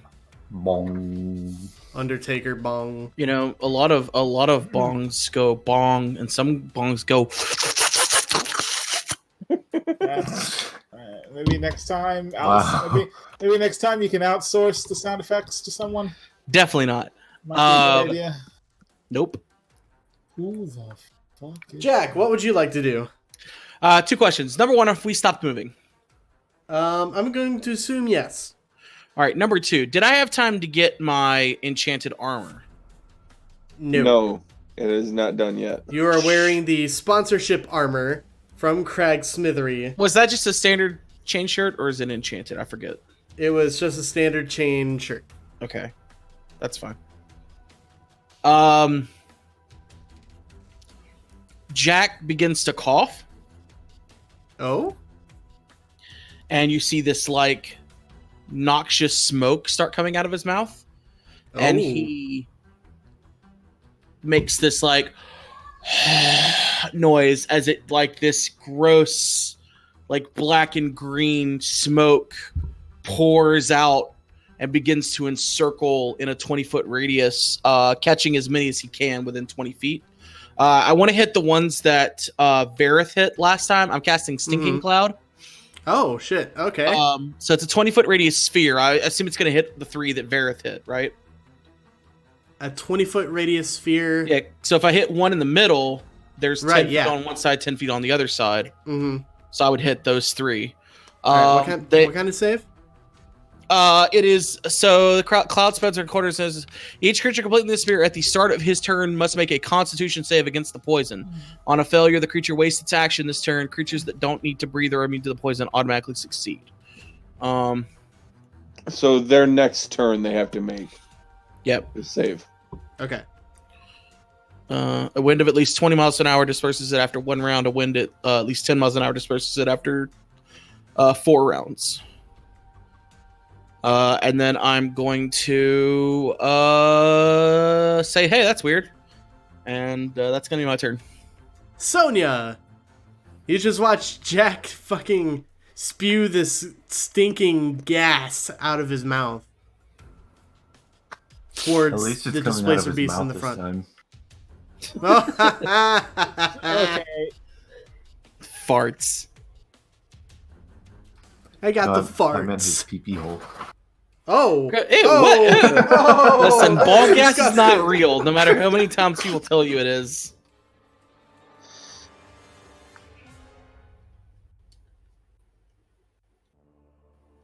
I just had a real bad idea with that gas. Light it on fire. I was gonna say, is it flammable? I mean, it doesn't say it is, so probably not. I mean, It's like it's like sulfur gas. Sulfur gas is not flammable, but it stinks to high hell. Sulfuric gas is flammable. Not like brimstone gas. So I was gonna say, I have flame strike. Like, call boom. I mean, that's up to the GM. Well, Sonia, what would you like to do? I'm going to go to one of the two that's been prone. There are 3 that are prone. One of the 3 that are prone.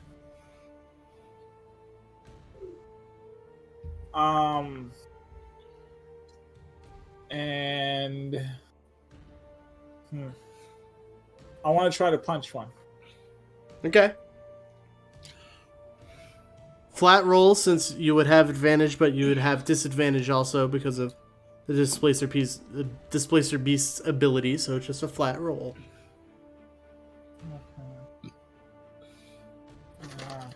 Pretty sure that.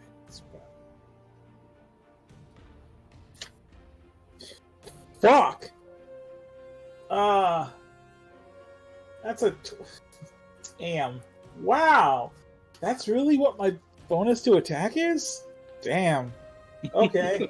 That's a 25. That hits. So first of all, okay, hang on. I gotta roll the damage, right? Ooh, Yeah. Max damage. So that's 11 points of damage. 11. Yeah. Okay. How did it look from that? Did it look like it took all the 11 damage? Did it look like when I punched it, it actually... Its muscle's very tough. So... okay. Okay. You feel like you'll have to punch maybe a little harder. Yeah. Also, my physical accounts count as magical. Did that affect anything? Did not appear so. Okay. Now, I'm going to make my second attack, but... So normally, if I'm at, like, ranged, I can make a ranged attack where I shoot, like, Radiant Fists, right? I want to try to hit it with the Radiant Fists. You know, just to see. Can I do that, even though it's not, like, a ranged? I mean, yeah, if you back up a couple of feet. Yeah. That's 19. 19 hits. 9 damage. 9 radiant. 9 radiant.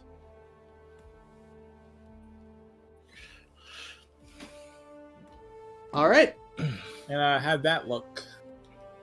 Hang on, I did something incorrect. Uh-oh. So your punch did get the full damage in. And the Okay. radiant attack also got the full damage in. Okay. Well, fuck.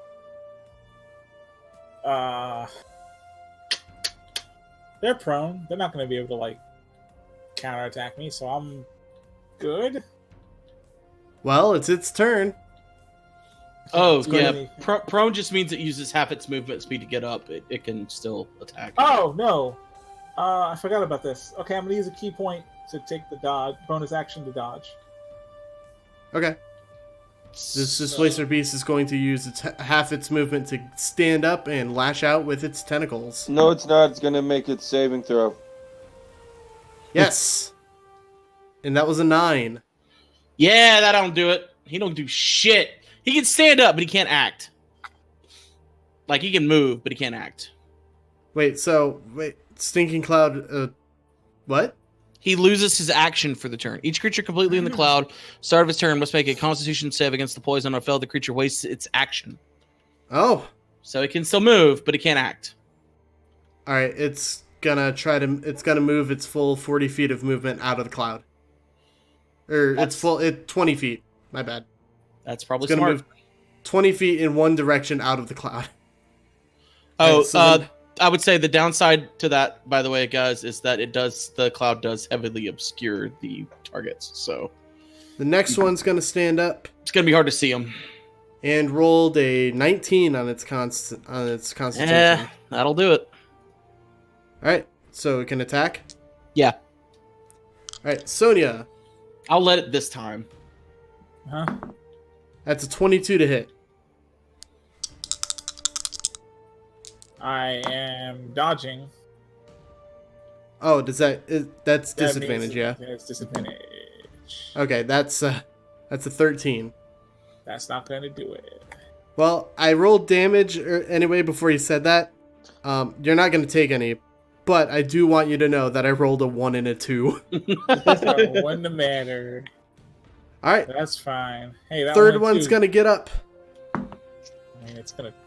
That's a 9 on its Constitution save. Definitely doesn't save. Shoot. How about it can go get fucked? How about that? So the one that Varroth has been fighting is going to lash out. That's a 7. No, that's a 20. Yeah, that hits. All right. You're going to suffer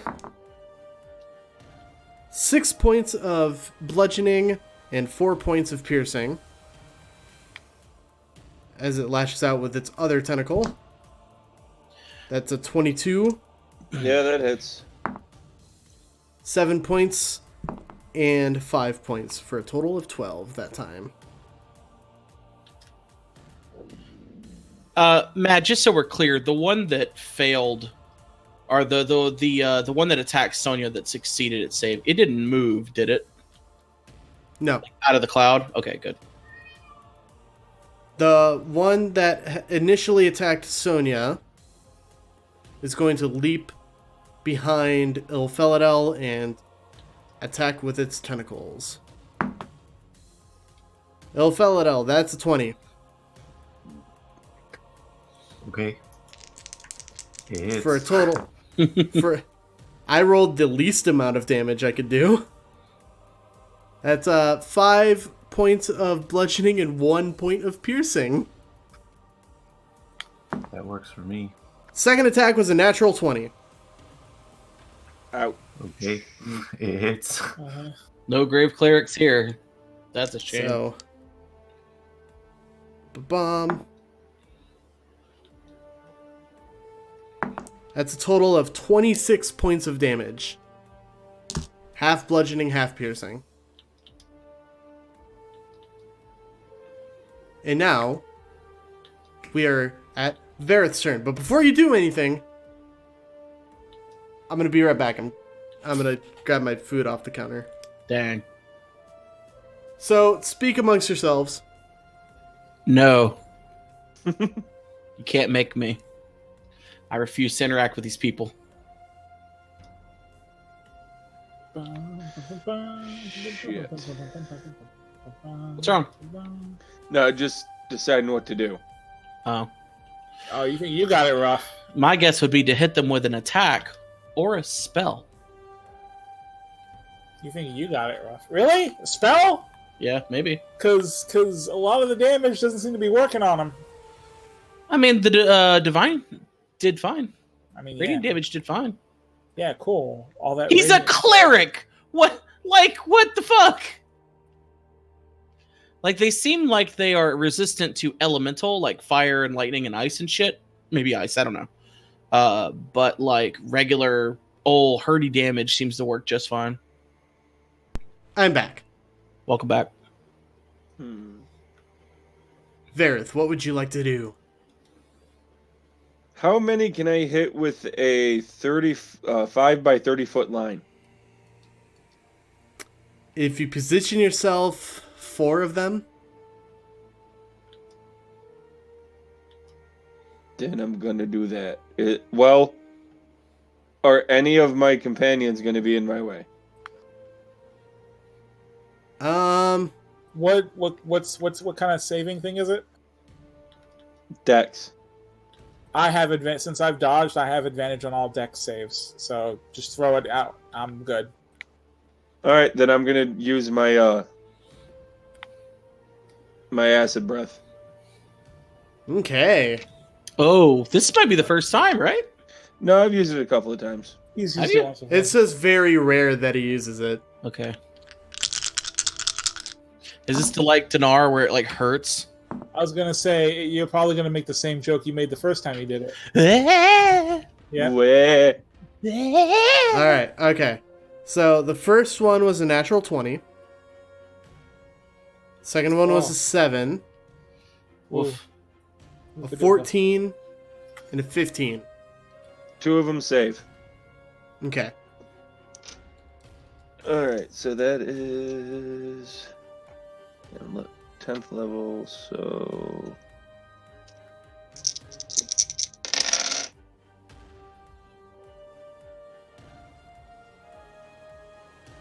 15 acid damage. Okay. So So you said, yeah, 15. So 7 for the 2 that saved. all right. One of them is starting to look pretty bad. Or not starting to look pretty bad. It looks very bad, actually. So up next is Ilphelodel and Jack.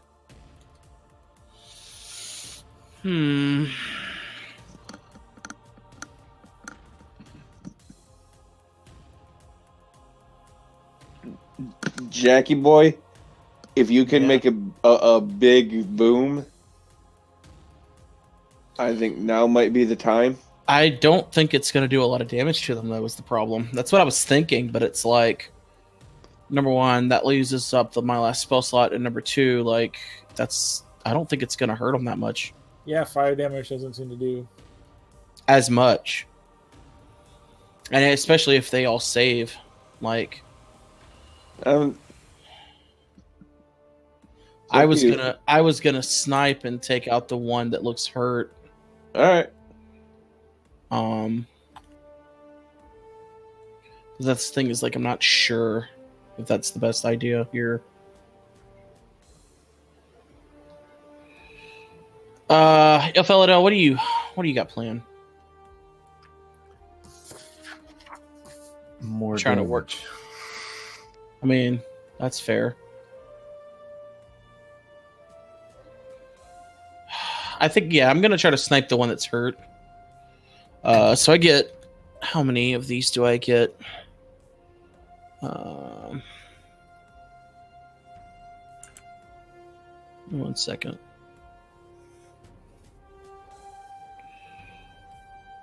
Okay. I got 2 beams at 5th and 3 at 11th. We're still 10th, right? We're not 11th. Yeah, you're still 10th. All right, yeah. I'll make both of my attacks at the injured one and try to kill it. Okay.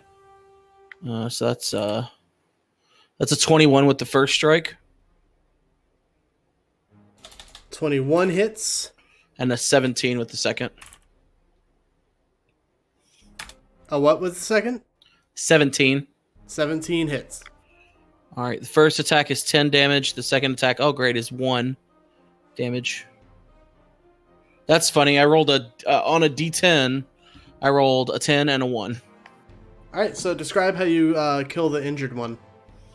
Well, I think I see the one that's targeting, because it was targeting Varroth, right? Mm-hmm. I see that one, and it looks like really injured, and I just sort of do the spirit gun. I just put my fingers into a gun and just sort of aim it, and put one of the crystals, because it comes out like a red crystal through his eye.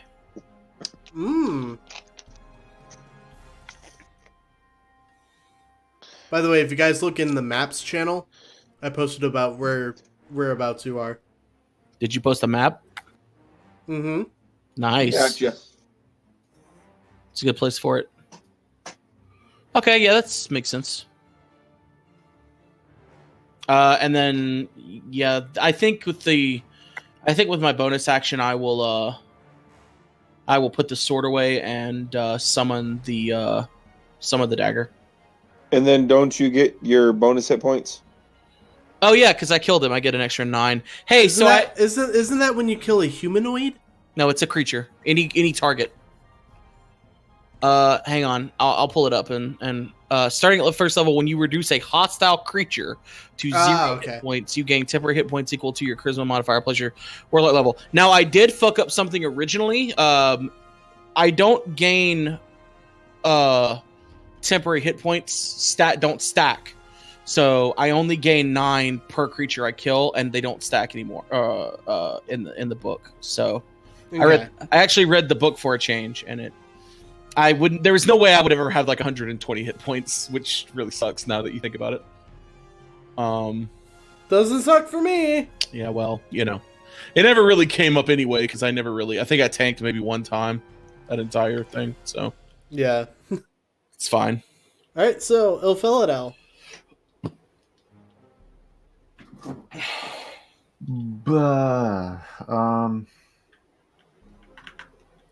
Give me a good reason not to just summon a demon and have the cart keep moving. He's just so bored. Ilphelodel just seems so bored. Like, I just don't want to do this. Not very many things that he can do. Don't summon a demon, because this isn't a pocket plane that we can just get away from. I mean, we can. We both had the same thought. Well, he goes away after a certain amount of time anyway. It's not like anyone's going to know we did it. It's going to be someone's problem, but not ours. And I think that's I think that's the important part. That's the takeaway. So if you want to throw out a fucking whatever, I don't know what you can summon. A fucking, I don't know, bailiff, demon or a bailiff, or a Tarrasque or whatever the fuck you want to pull out your ass. Doubtful. I don't think Tarrasques are demons. I think we'll be fine with that.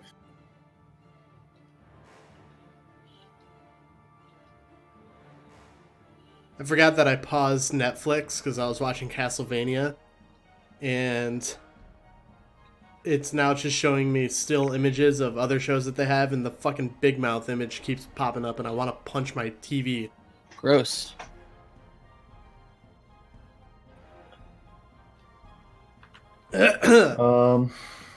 Are these boys aberrations, celestials, elementals, fae, fiends, or undead? No, they are not. Cool. They are classified as monstrosities. Well, then never mind. Really? I thought they were magical beasts. Well, then fuck it. Is one of them wounded? Yes, several of them are. Okay. Then give the most wounded one toll the dead. Or dex or wisdom save words. Okay. Words is hard. Roll a dice, add numbers. That's a 3. Cool. That's 19 necrotic damage. Ooh. And yeah, that's all I got. We got to get you some more zombies. Because you went from having like an hour-long turns to having like, oh shit, I can't do anything. In an environment where I really can't keep them. So like, my shtick is kind of not. We gonna- have a disguise kit and a guy who's proficient in disguise kits. They're gonna start smelling. Exactly. Listen, Look, all I'm look. gonna say is, listen. I All I'm mean, gonna say we is had you to should fight play in the your street. character and let Matt figure that shit out. I was gonna say we already keep Jack around. Okay, can I don't use. stink. Jack doesn't stink. Jack is not Caleb. Okay, listen here. I The will thing is, fight if you. we get into a fight in the street and I just sick my horde of ghouls at them, we're gonna be in trouble. I don't know. I feel like Waterdeep's a town where as long as you have the proper permit, you can do anything. Yeah. I feel like there's a permit to hold. Except apparently own a firearm. Goddamn Obamacare. What? Thanks, Wow. Obama. Wow. What, did you fade in at like the wrong time in that conversation? Yeah. No, you just said thanks Obamacare, and I'm like, what does that have to do with guns? Anyway, Sonia, it's your turn.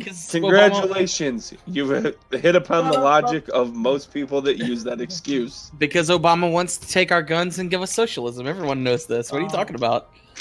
What? So what was the entire deal with like the gas? What's the gas do? The gas obscures anything inside of it, and if you start your turn in it, you have to make a Constitution save or lose your action. Okay, so the one that got out and came after me got out. And it's, You're immune to poison, right? no, Oh, I thought you were immune to poison by now. not Okay, yet. never mind. Yeah. Anyway, the one that got out because it came after me. I'm assuming because it's Mhm. there. So so I can't do stuff to it. It's up and active, right? Yeah. How many are left alive? 1, 2, 3, 4, 5. Okay. One of them looks to be completely uninjured so far. Okay. First of all, guys, can you keep one of them alive? Do you think we can like keep one? I can and then like prone it. try. Varroth also has like a spell that knocks him prone, so maybe saving that spell for like the last one, so I can. Because there's something I want to try, and I'd rather try it on a monster. That's okay. No, you are immune to poison disease now as a 10th level. So you can just, other than it being obscuring, you can just run in there and do whatever you want. You don't suffer any of its effects. Oh, we're 10th level, dude. oh we are. For Oh some my reason, God. I thought we were still 9th, but nope. It says right there, 10th level. Did you do all your level up shit? Yeah, no. I just for some reason I thought I was still at 9. Okay. Yeah, no, I got that. You're right. Yeah, I am immune to poison and all that jazz. All that jazzy. Boy, howdy, Alright, but you sure are. Okay. So there's one attacking me, right? Yep. How long has it been? How long has it been since we left the Waterdeep? About, let's say, 4 hours? Damn. All right. I think that's... I'm not good at, like, distance versus time. Yeah, But where that's I'm marked on the map, I feel like that's good about where 4 hours would be. Yeah, that's not the day I need. All right. All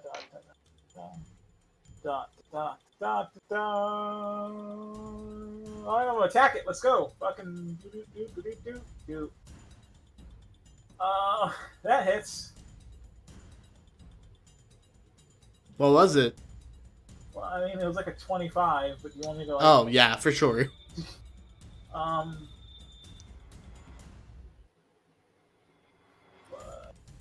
That's 8 damage. Let's use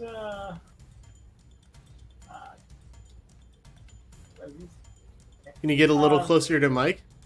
No, because I'm moving away from it while I'm looking at my stuff. Consume your mic. Okay, and then I use a key point to make that a stunning strike. Oh, boy. My favorite thing in the game. That's a 10. Nah. Damn it. Gross. No. A stunned. So cool. Then I'm going to use my second attack to attack him again. Okay. I just want it to be known that we are about 60 miles out of Waterdeep. Yeah, we're not that far, all things considered. That's a 26. Like, that's the first thing I thought when, like, the displacer beast showed up. I was like, damn, this place ain't very safe, huh? No, Sonia. I mean, 60's pretty far. 60 Sonia, I miles? just. Oh, you said 60 miles, didn't you? I thought you said 60 feet. Okay. I just want to. That's like outside the door. All right, Sonia. Uh-huh. I just want to point out that I should have been giving you disadvantage on all your melee attacks, Oh. but I'm gonna let that one slide. Just this next, and since this one is stunned now, it's a flat roll. Okay.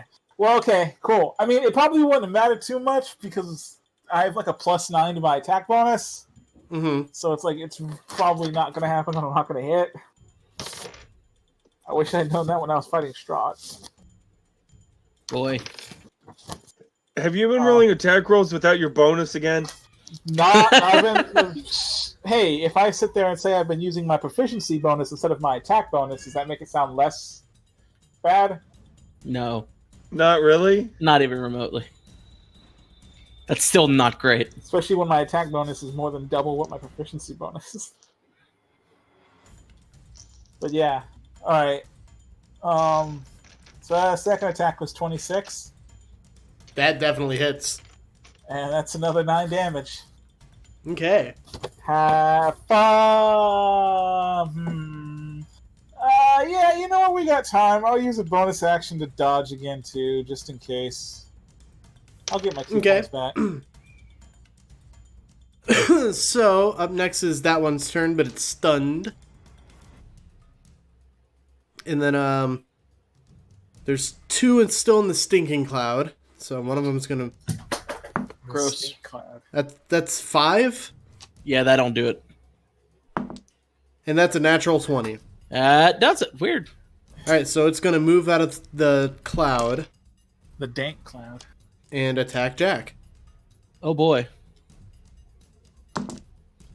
That is a 22. Yeah, that'll do it. Every time I roll these dice, one of them rolls a 1. There we go. So that's 5 bludgeoning and 4 piercing, and then it's going to attack with its second tentacle. And that's a 21. Okay. That definitely hit. For 7 bludgeoning and 3 piercing. So, you said 7 bludgeoning and 3 piercing, so 10? Yep. Well, that's not great, if we're being honest. Yeah, you just feel the barbs on these tentacles just like stick in your skin and then just pull, like, just like rip out. Just Great. Ooh. Good.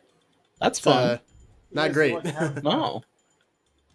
I would say that's not great. Okay, I take so that's 10 off of my regular HP. The uninjured one is going to pounce at Varroth. 16? Nope. How about a 17? Nope. All right, Varroth. All right, the one that just came at me. I'm going to cast at 4th level. Inflict wounds. A 35. How does that treat you, you bastard? How does... Now, does this have disadvantage too? Make a melee spell. Yeah, it's a melee attack. All right. Well, that's a 24. And that is a 17. That still hits. Alrighty. Its weird illusionary displacement appearance can't seem to trick you. Alright, it's taking 6d10 necrotic. Oh no! It got too little attention up to this point. Now, some people call that some fucking nonsense. Some people call that a typical Monday. That's 10. That's Some 20. people call it Maurice. Nope, stop. Sorry. I got it. I got enough. We skirt copyright with that. 36 necrotic. Oh my god. Oh my god. 2 5s, a 10, 2 7s, and a 2. That was almost half its hit points. Good. Alright, That so is up Good next, shit. Ilphelodel and Jack. So the one that he just like necrotic sucked. I want to hit that one with a spell. They gave him that old death suck. You want to hit it with what? I've got to figure out whether this is an attack roll or a save. Now I have that song stuck in my head. Alright, I found it. It's a melee spell attack. So I'm assuming there are no effects on that one that negate its stupid blur. No, it is still blurry. Son of a bitch. Are you what do you call it? Where you're across from Varroth? Flanking. Are you flanking? Probably not. All right. I tried. Just assuming that tried. I'm probably not, but well, it doesn't matter because both rolls are one's a 16, one's a 17, so 16 plus That's not bad. 9. That hits? Fuck him. Yeah, man. Fuck him up, Ricky. All right, let me get my d6.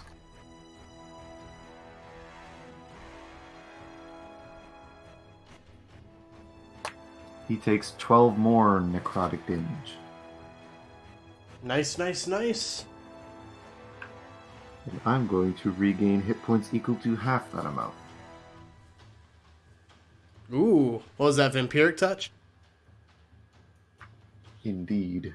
Nummy in my tummy. Oh, Nope. I don't like it. I don't like that you said that. Ooh wee.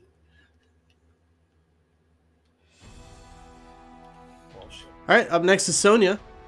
Is it? Fucking Yeah. is it? Are you sure about that? Yep. What's the situation? How's it looking on the ground? Situation is that there's a stinky cloud of gas, but nothing is inside of it. One of the displacer beasts is currently stunned. One of them just got fucking absolutely racked with necrotic energy.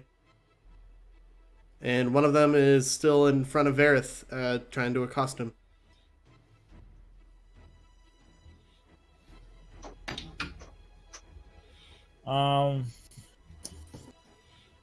There's. I never got a chance. I never took my turn because that was Ilphelodel and my turn. So does that mean it's actually Jack's turn? It's my turn. What did I miss? Oh, yeah, shit. Yeah, it is. It's me and Ilphelodel go at the same time, and I've been going first. So, I'm gonna look at the one that Ilphelodel did the vampiric touch on, and I'm going to try to snipe it the same way I did the other one with the spirit Okay. blast. Yeah, that's all you missed, Jace, was Ilphelodel vampiric touch, the one that you blasted. Gotcha. With 2 shots. Now these are ranged attacks, ranged attack actions, ranged spell attacks. They will have disadvantage. Dang.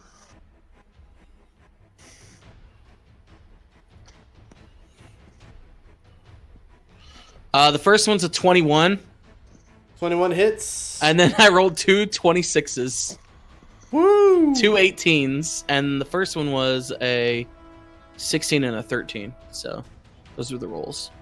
All right, so that hits. the first one takes 4 damage, and is this still the one that wait, which one is this? the one that got vampiric touched. Okay. So that's 6 total damage. All right. Total magic hurdy damage, which I think is, what is it actually? Force damage. So if they're weak against force. Okay, next up is Sonia. Unless Jack has any bonus actions. No, nothing for this. Okay.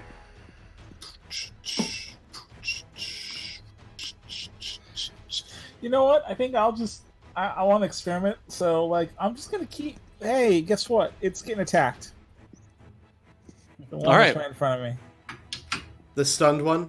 Yeah. Okay. Okay, that's a 21. Yep. Okay, he's gonna take 8 damage. Hey, guess what happens? What's up? He's getting Thundering Strike. So, roll that! That's a 12. Oh, darn it. Gosh darn. Wait, is it stunned? Yeah. Yeah. It's stunned there, good buddy. And then, All right.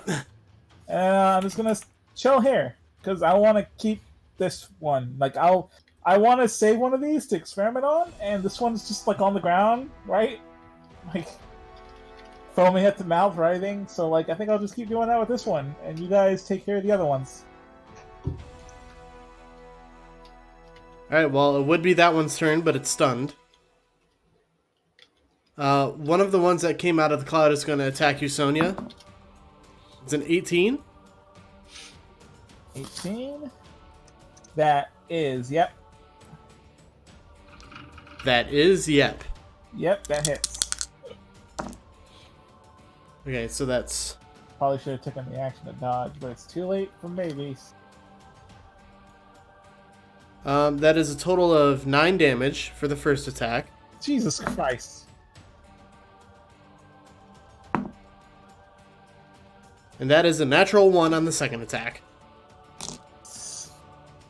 Oh, that wasn't. Jack, Yes, you're hello. being I'm accosted Jack. now. Not again. 16, no, 19. That'll do it.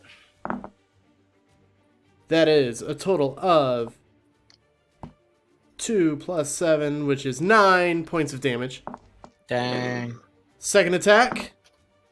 That's a natural 1 again. Hooray! I slap him. I say, no! You stop it! You stop that! All right. Varroth. 22 That one hits. for a total of 15 damage. Ow! Second attack is 17. That misses. Frick. Ilphelodel. Ha! That's 25. I'm sorry, buddy. 11 points of damage for the first attack. And a natural 1 again. Okay. So, Varroth. It is your turn. God damn it. Gotta re-roll that. What are you rolling? A spell. Hey, Ooh. what you rolling? 19. Are you casting the magic? Everybody gets 27 hit points back. Ooh, back up to maximum. Was that mass healing word? Mass cure wounds. Oh.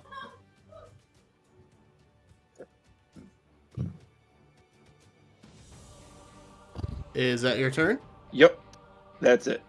Because I was down Okay. to 28 of 86. Oof. Alright. Ilphelodel and Jack.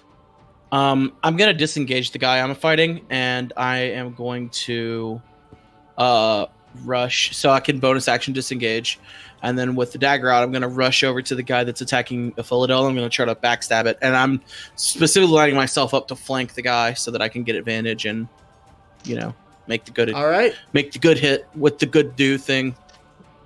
Hop on the good foot and do the bad thing. Yeah, you heard me. That's what it said. All right, so we're gonna stab with the dagger. Yeah, baby. That is a 22,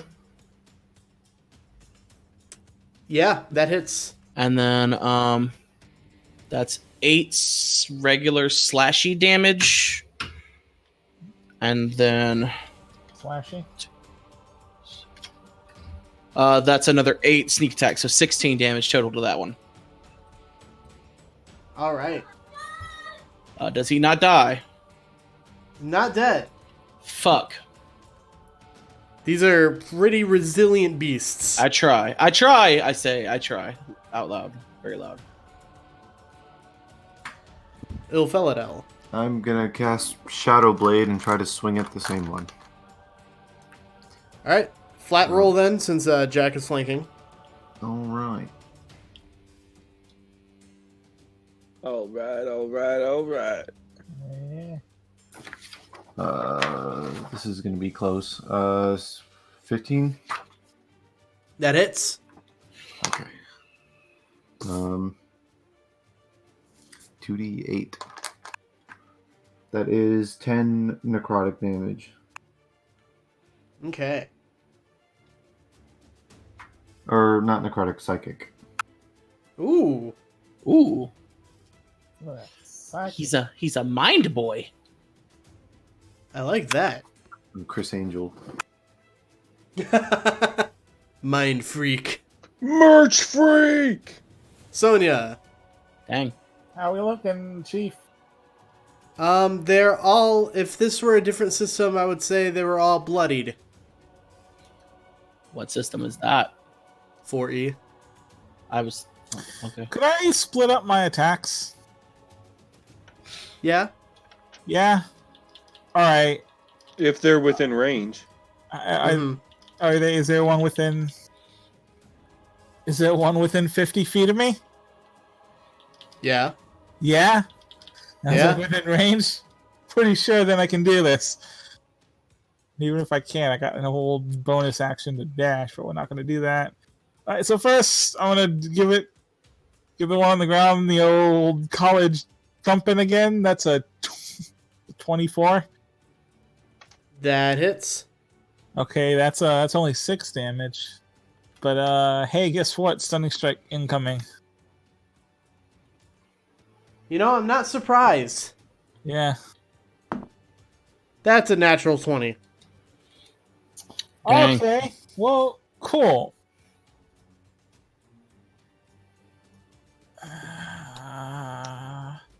All right, then I'm just gonna attack it again with my second attack. Fair. That's a 25. Yep. That's 10 damage, and it's getting stunning striked again. Love that stunning strike. Surprise. That's a natural 1. So it's stunned, baby. Yep. Is that your turn? Yeah. Well, that Yeah. one's stunned. So one of the other ones is going to come at you. Yeah. That's 12. And that's a 23. Oh, the 12 didn't hit. The 23 did. That's a total of 13 damage. Oh no! Oh no! Jack. Hi, yes, I am Jack. I thought I lost that D20 forever. That's a 16? That's not gonna do it. Frick. How about an 11? Also, not gonna do it. Varroth. That's a 24. That's gonna do it. For a total of 8 points of damage with the first attack. Second attack is a 22. That'll do it. For a total of 6. And it is going to take... Because I'm going to use my Wrath of the Storm. I just had them. Where did they go?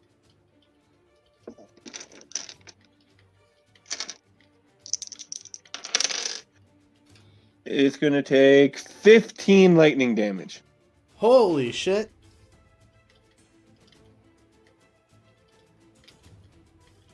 All right. He's looking pretty bad. And Varroth, it is your turn. All right. Hey, Varroth. Yep. Hit him. Hit him. All right. That is a.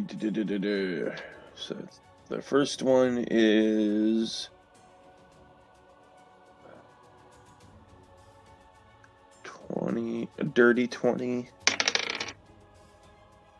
and 14. 14 hits. I'm guessing just barely. Yeah. All right. So.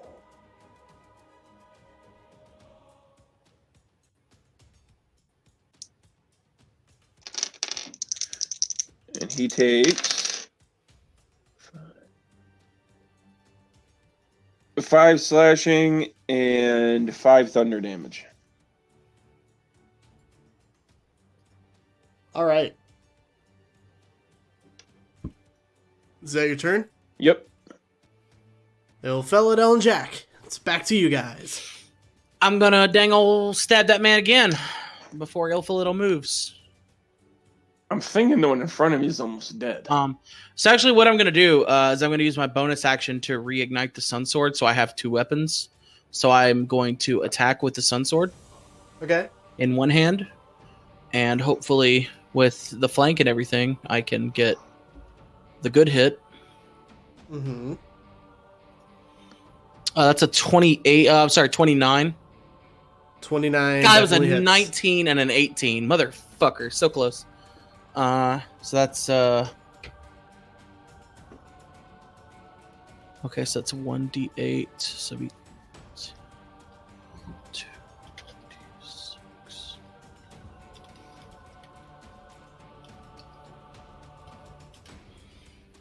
Okay, and then that's so it's 17 damage. With All right. with the first hit. And then I'm gonna use. Well, no, fuck! I used my bonus action already. Shit. I'm gonna say, Ilphelodel, you got this. You can do it. Gambare. Okay. These guys must be really strong. Banzai! Well, then I'm just gonna swing the sword at him, the shadow blade. Mm-hmm. It's a 17 base, so plus That hits. 9. Yeah.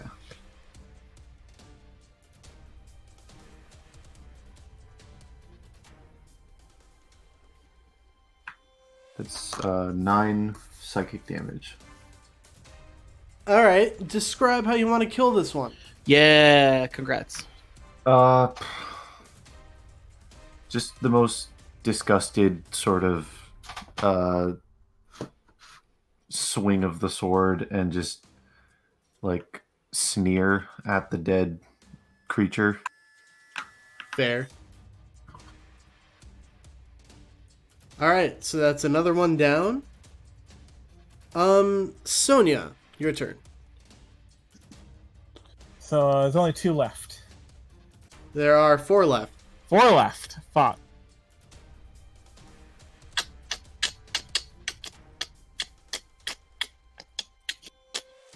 Wait, there's 4?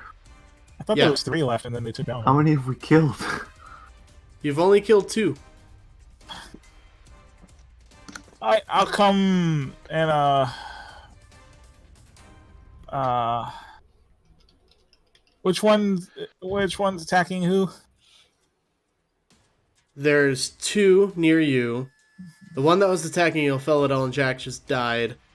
And then there's 2 against Varroth. I'll go to Varroth and attack one of them. All right, you're going to take an attack of opportunity from one of the guys. Okay. That's 12, so it missed. Aha, go fuck off. Alright, so I gotta roll with disadvantage, right? Yeah. I rolled, damn it. I rolled a 23 both times. Yeah, that hits. Okay. That's 6 damage to one of them. Yep. I use my last key point to make it a stunning strike. That's a 17. That contests. So does that mean it doesn't? I think, right? If it meets, it beats. Damn it. Damn it. Alright, gonna attack again. Okay. That one is a... Don't make a beating your meat joke. Damn it! That was mine. You stole it from me. I sure fucking did. So 21. 21 hits. Alright, that's 9 damage. All right. And then I use a bonus action to attack again. Okay. Looking real bad. 7 plus 16. The first one's 16. 16? That hits. And that's another 10 damage. Describe how you kill it. I mean, I guess I just started punching, and I just kept punching. I just started smacking it. You know, like one of those really rough, like History of Violence style. Like just laying into it. Okay. And eventually I stopped when I realized that it's like not moving. The Varroth just watch A this. little puddly. I think Sonia, you got some issues you need to work out? He's dead. I mean, if you wanted to, I could have not killed him. He's jelly. Like, Would you have wanted me to not do that? Yum. I could not do that. I'm just saying, there's killing him for survival, and then there's making him a fried red paste. He's I think- a fucking monster. Who cares? Coral They don't have jelly. feelings. Coral jelly's probably like a ingredient in some kind of potion, right? I'm sure it's a so- delicacy somewhere. Sells on the black market. All right. So after Sonia, God damn it! Why one of these guys is still fucking? Wait. At the start of their turn, they can roll that save, right? To not be stunned. 'Cause it's been a whole round. Yeah. It's no, so it doesn't have to roll to be saved. It's just not stunned anymore at the end of my round. Okay. So I let it go, but it's gonna be yeah. So you the remaining 3 displacer beasts actually peel off and run back into the underbrush foothills of the Sword Mountains. Catch one of them. One of them. Damn it. All right. Like So one... there are 3 dead displacer beasts around the field, a stinking cloud of gas. Oh, that probably is dissipated by now. Let me see. When does that dissipate? God damn it! Not even How long one. does it We didn't last? even keep one. That's your fault. You're the one that mincemeat that one. Oh, it goes up to a minute with concentration. So technically, when I got hit, I should have rolled a concentration check, but nobody was in it anyway. So it goes away. Damn it! I could have gone non-lethal, couldn't I? Could have. Well, Well, there was 4 left. I thought one of them. While Sonia's bitching, I'm going to start skinning them. Okay. Do you know how to do that? What does Matt? Oh, right. make- You were a hermit. That's right. My bad. What does Matt make the critical role cast roll for, like, harvesting things? I think it's usually a nature check I would do that or survival. or survival. Yeah, one or the other, depending on how you want to do it. I'm thinking that since... Does it retain the displacement property while it's after they've died? Make an Arcana check. 16. You've heard of displacer beast skins being fashioned into displacer cloaks or cloaks of displacement. Yeah, see, that's what I'm wanting to... So, All yeah. right, let's see here. I found a PDF for harvesting stuff.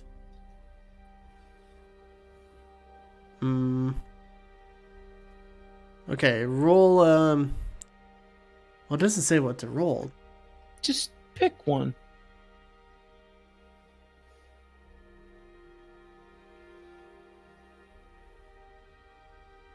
Yeah, just make a nature check, I guess. Nature check. For harvesting. 17. 17. I would usually have said survival, but that's fine, I guess. Yeah. Alright, you're able to... Do you want all 3 of them? Yes. 2 more nature checks. 11. That doesn't net you anything. You accidentally cut off on the tentacles. Whoops. And a 19. Alright, you got that one. So you have 2 Displacer Beast skins. Alrighty. Who wants to take a rest now? I was resting while you were doing that. That's very long and tiring work. Yeah, it does take a while. It does take a couple of... it takes long enough to constitute a short rest for everybody. Mm-hmm. Yeah, but I'm depleted on spells, so I was thinking more like a long rest. Well, you guys do have the option to travel a little longer and then camp. Yeah, we Or could do you that. can- Yeah, Okay. I only need a short rest, so I'll hang out for a bit. We can hang out for a bit, and then I will get out of the cart and walk and let Varroth, take a nap in the cart with Ilphelodel. Okay. So And you guys... I'm gonna roll half my... No, I'm full health because you healed me, so I'm good. And I can choose right. up to my total to roll for that, right? For the short rest? Yeah. Alright. Go ahead, I'm just rolling for the short rest then, so I can...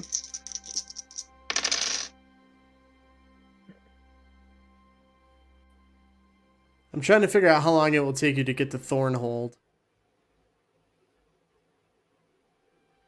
Another... So it's right here for 4 hours. I'm gonna guess and say another 3 encounters.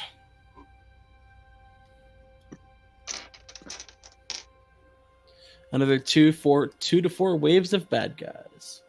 Oh! Suddenly a bullet. No, I'm kidding. Only 3 times. Man, bullets are so cool. Bullets are very cool. I really like them, actually. Yeah. I downloaded a free adventure from DM's Guild called Bullet Storm. Ooh, that sounds fun. Maybe for a one-shot. Man, I think we should do the. We should probably do the Wild Mount game for a one shot. That game that came out recently. I think that might not be a bad idea as a one-time extra episode 1 week into Exandria. Yeah, an extra episode for a week. I mean, that it's would be not cool. It's not like we have anything to do right now, and I'm off for the next 4 days, or 3 days. So I'm not against getting to use my elephant cowboy again. All right, so it takes you guys curtail the foothills of the Sword Mountains between the Sword Coast and you're between the Sword Coast and the Sword Mountains. I'm tripping over my words. Don't worry about it. Nightfall comes, and just very far off in the distance, you do see the outlines of what appears to be a small actually I'm assuming Thornhold is a stronghold of some sort.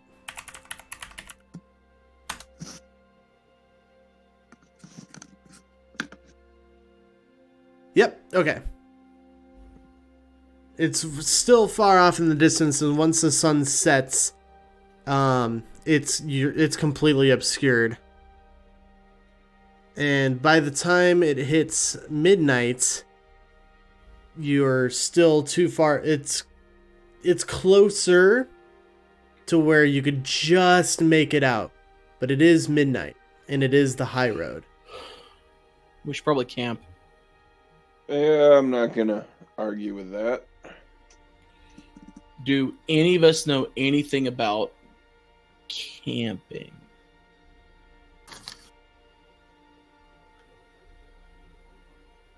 All right then. And I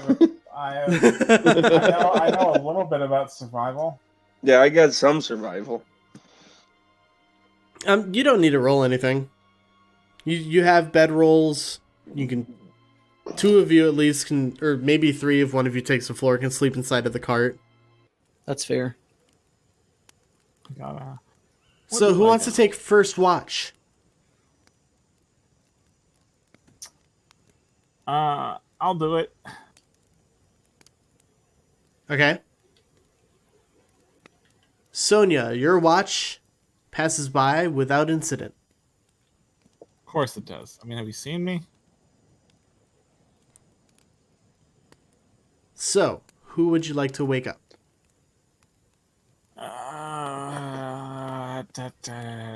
Probably just wake up the other elf. Yeah, wake up. I'll go to Ilfel. Wake up. Bonk. I mean, we don't really sleep, so. Are you sleeping? Are you doing No. the weird trance thing that You we just do? say that, and I just open my eyes. It's just, I am awake.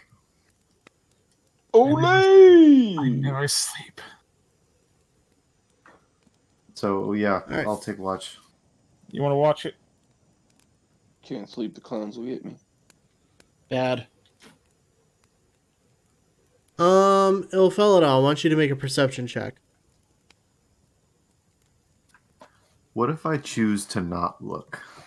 Yeah, that's a good. I like that. That's some good fucking. That's a good idea.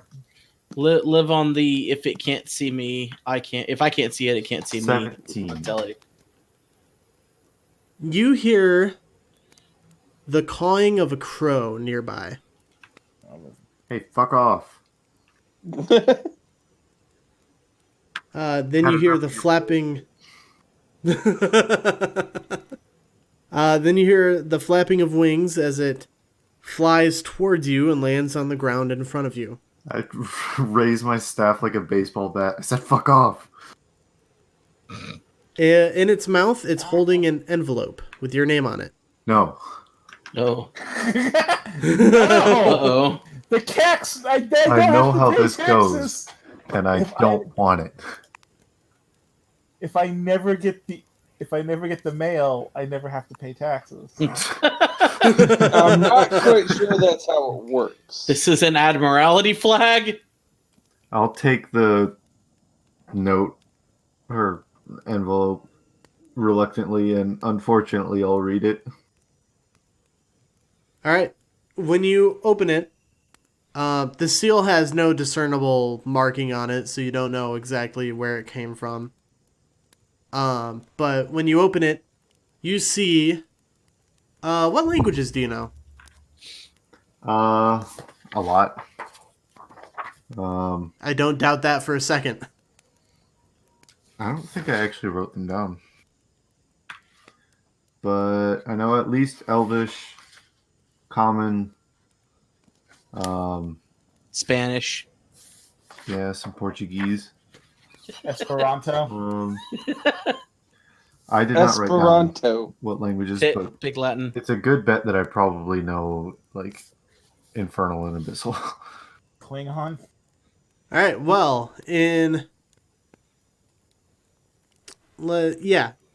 Infernal, the phrase, "Have you found that heart yet?"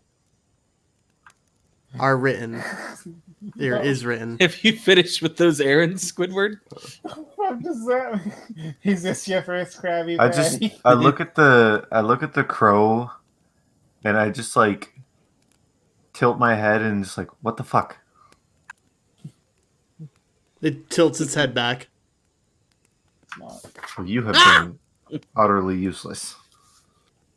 Oh, sorry, that wasn't meant for you. Yeah, it just had my name on it. That was Ilphelodel Jones. He lives across the way. I'll just take out my ink Ilphelodel Jones. and I'll just All right. write no ... on the paper, fold it back up, put it in the envelope, and hand it back. Right, please send money. The crow picks it up and flies off towards the south. No habla español. And just, Fuck. Sprechen Sie Deutsch. All right, so the rest of your watch passes by without incident. God. And since, well, you only needed the 4 hours. And now Sonia, Sonya Yeah, only you made the watched- 4 hours. you watch the sun come up over the Sword Mountains. It's about 8 o'clock. So it's that, like, orangish yellow kind of color to the sky. And that's where we'll end the session.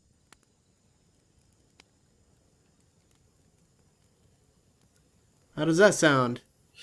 I do have like a really important question. Did you finish those errands, Squidward? Nope. Do you feel it now, Yeah. Mr. Krabs? Do you feel it now? All right, so thank you guys for listening to another episode of Moral Ambiguity, Blood Money.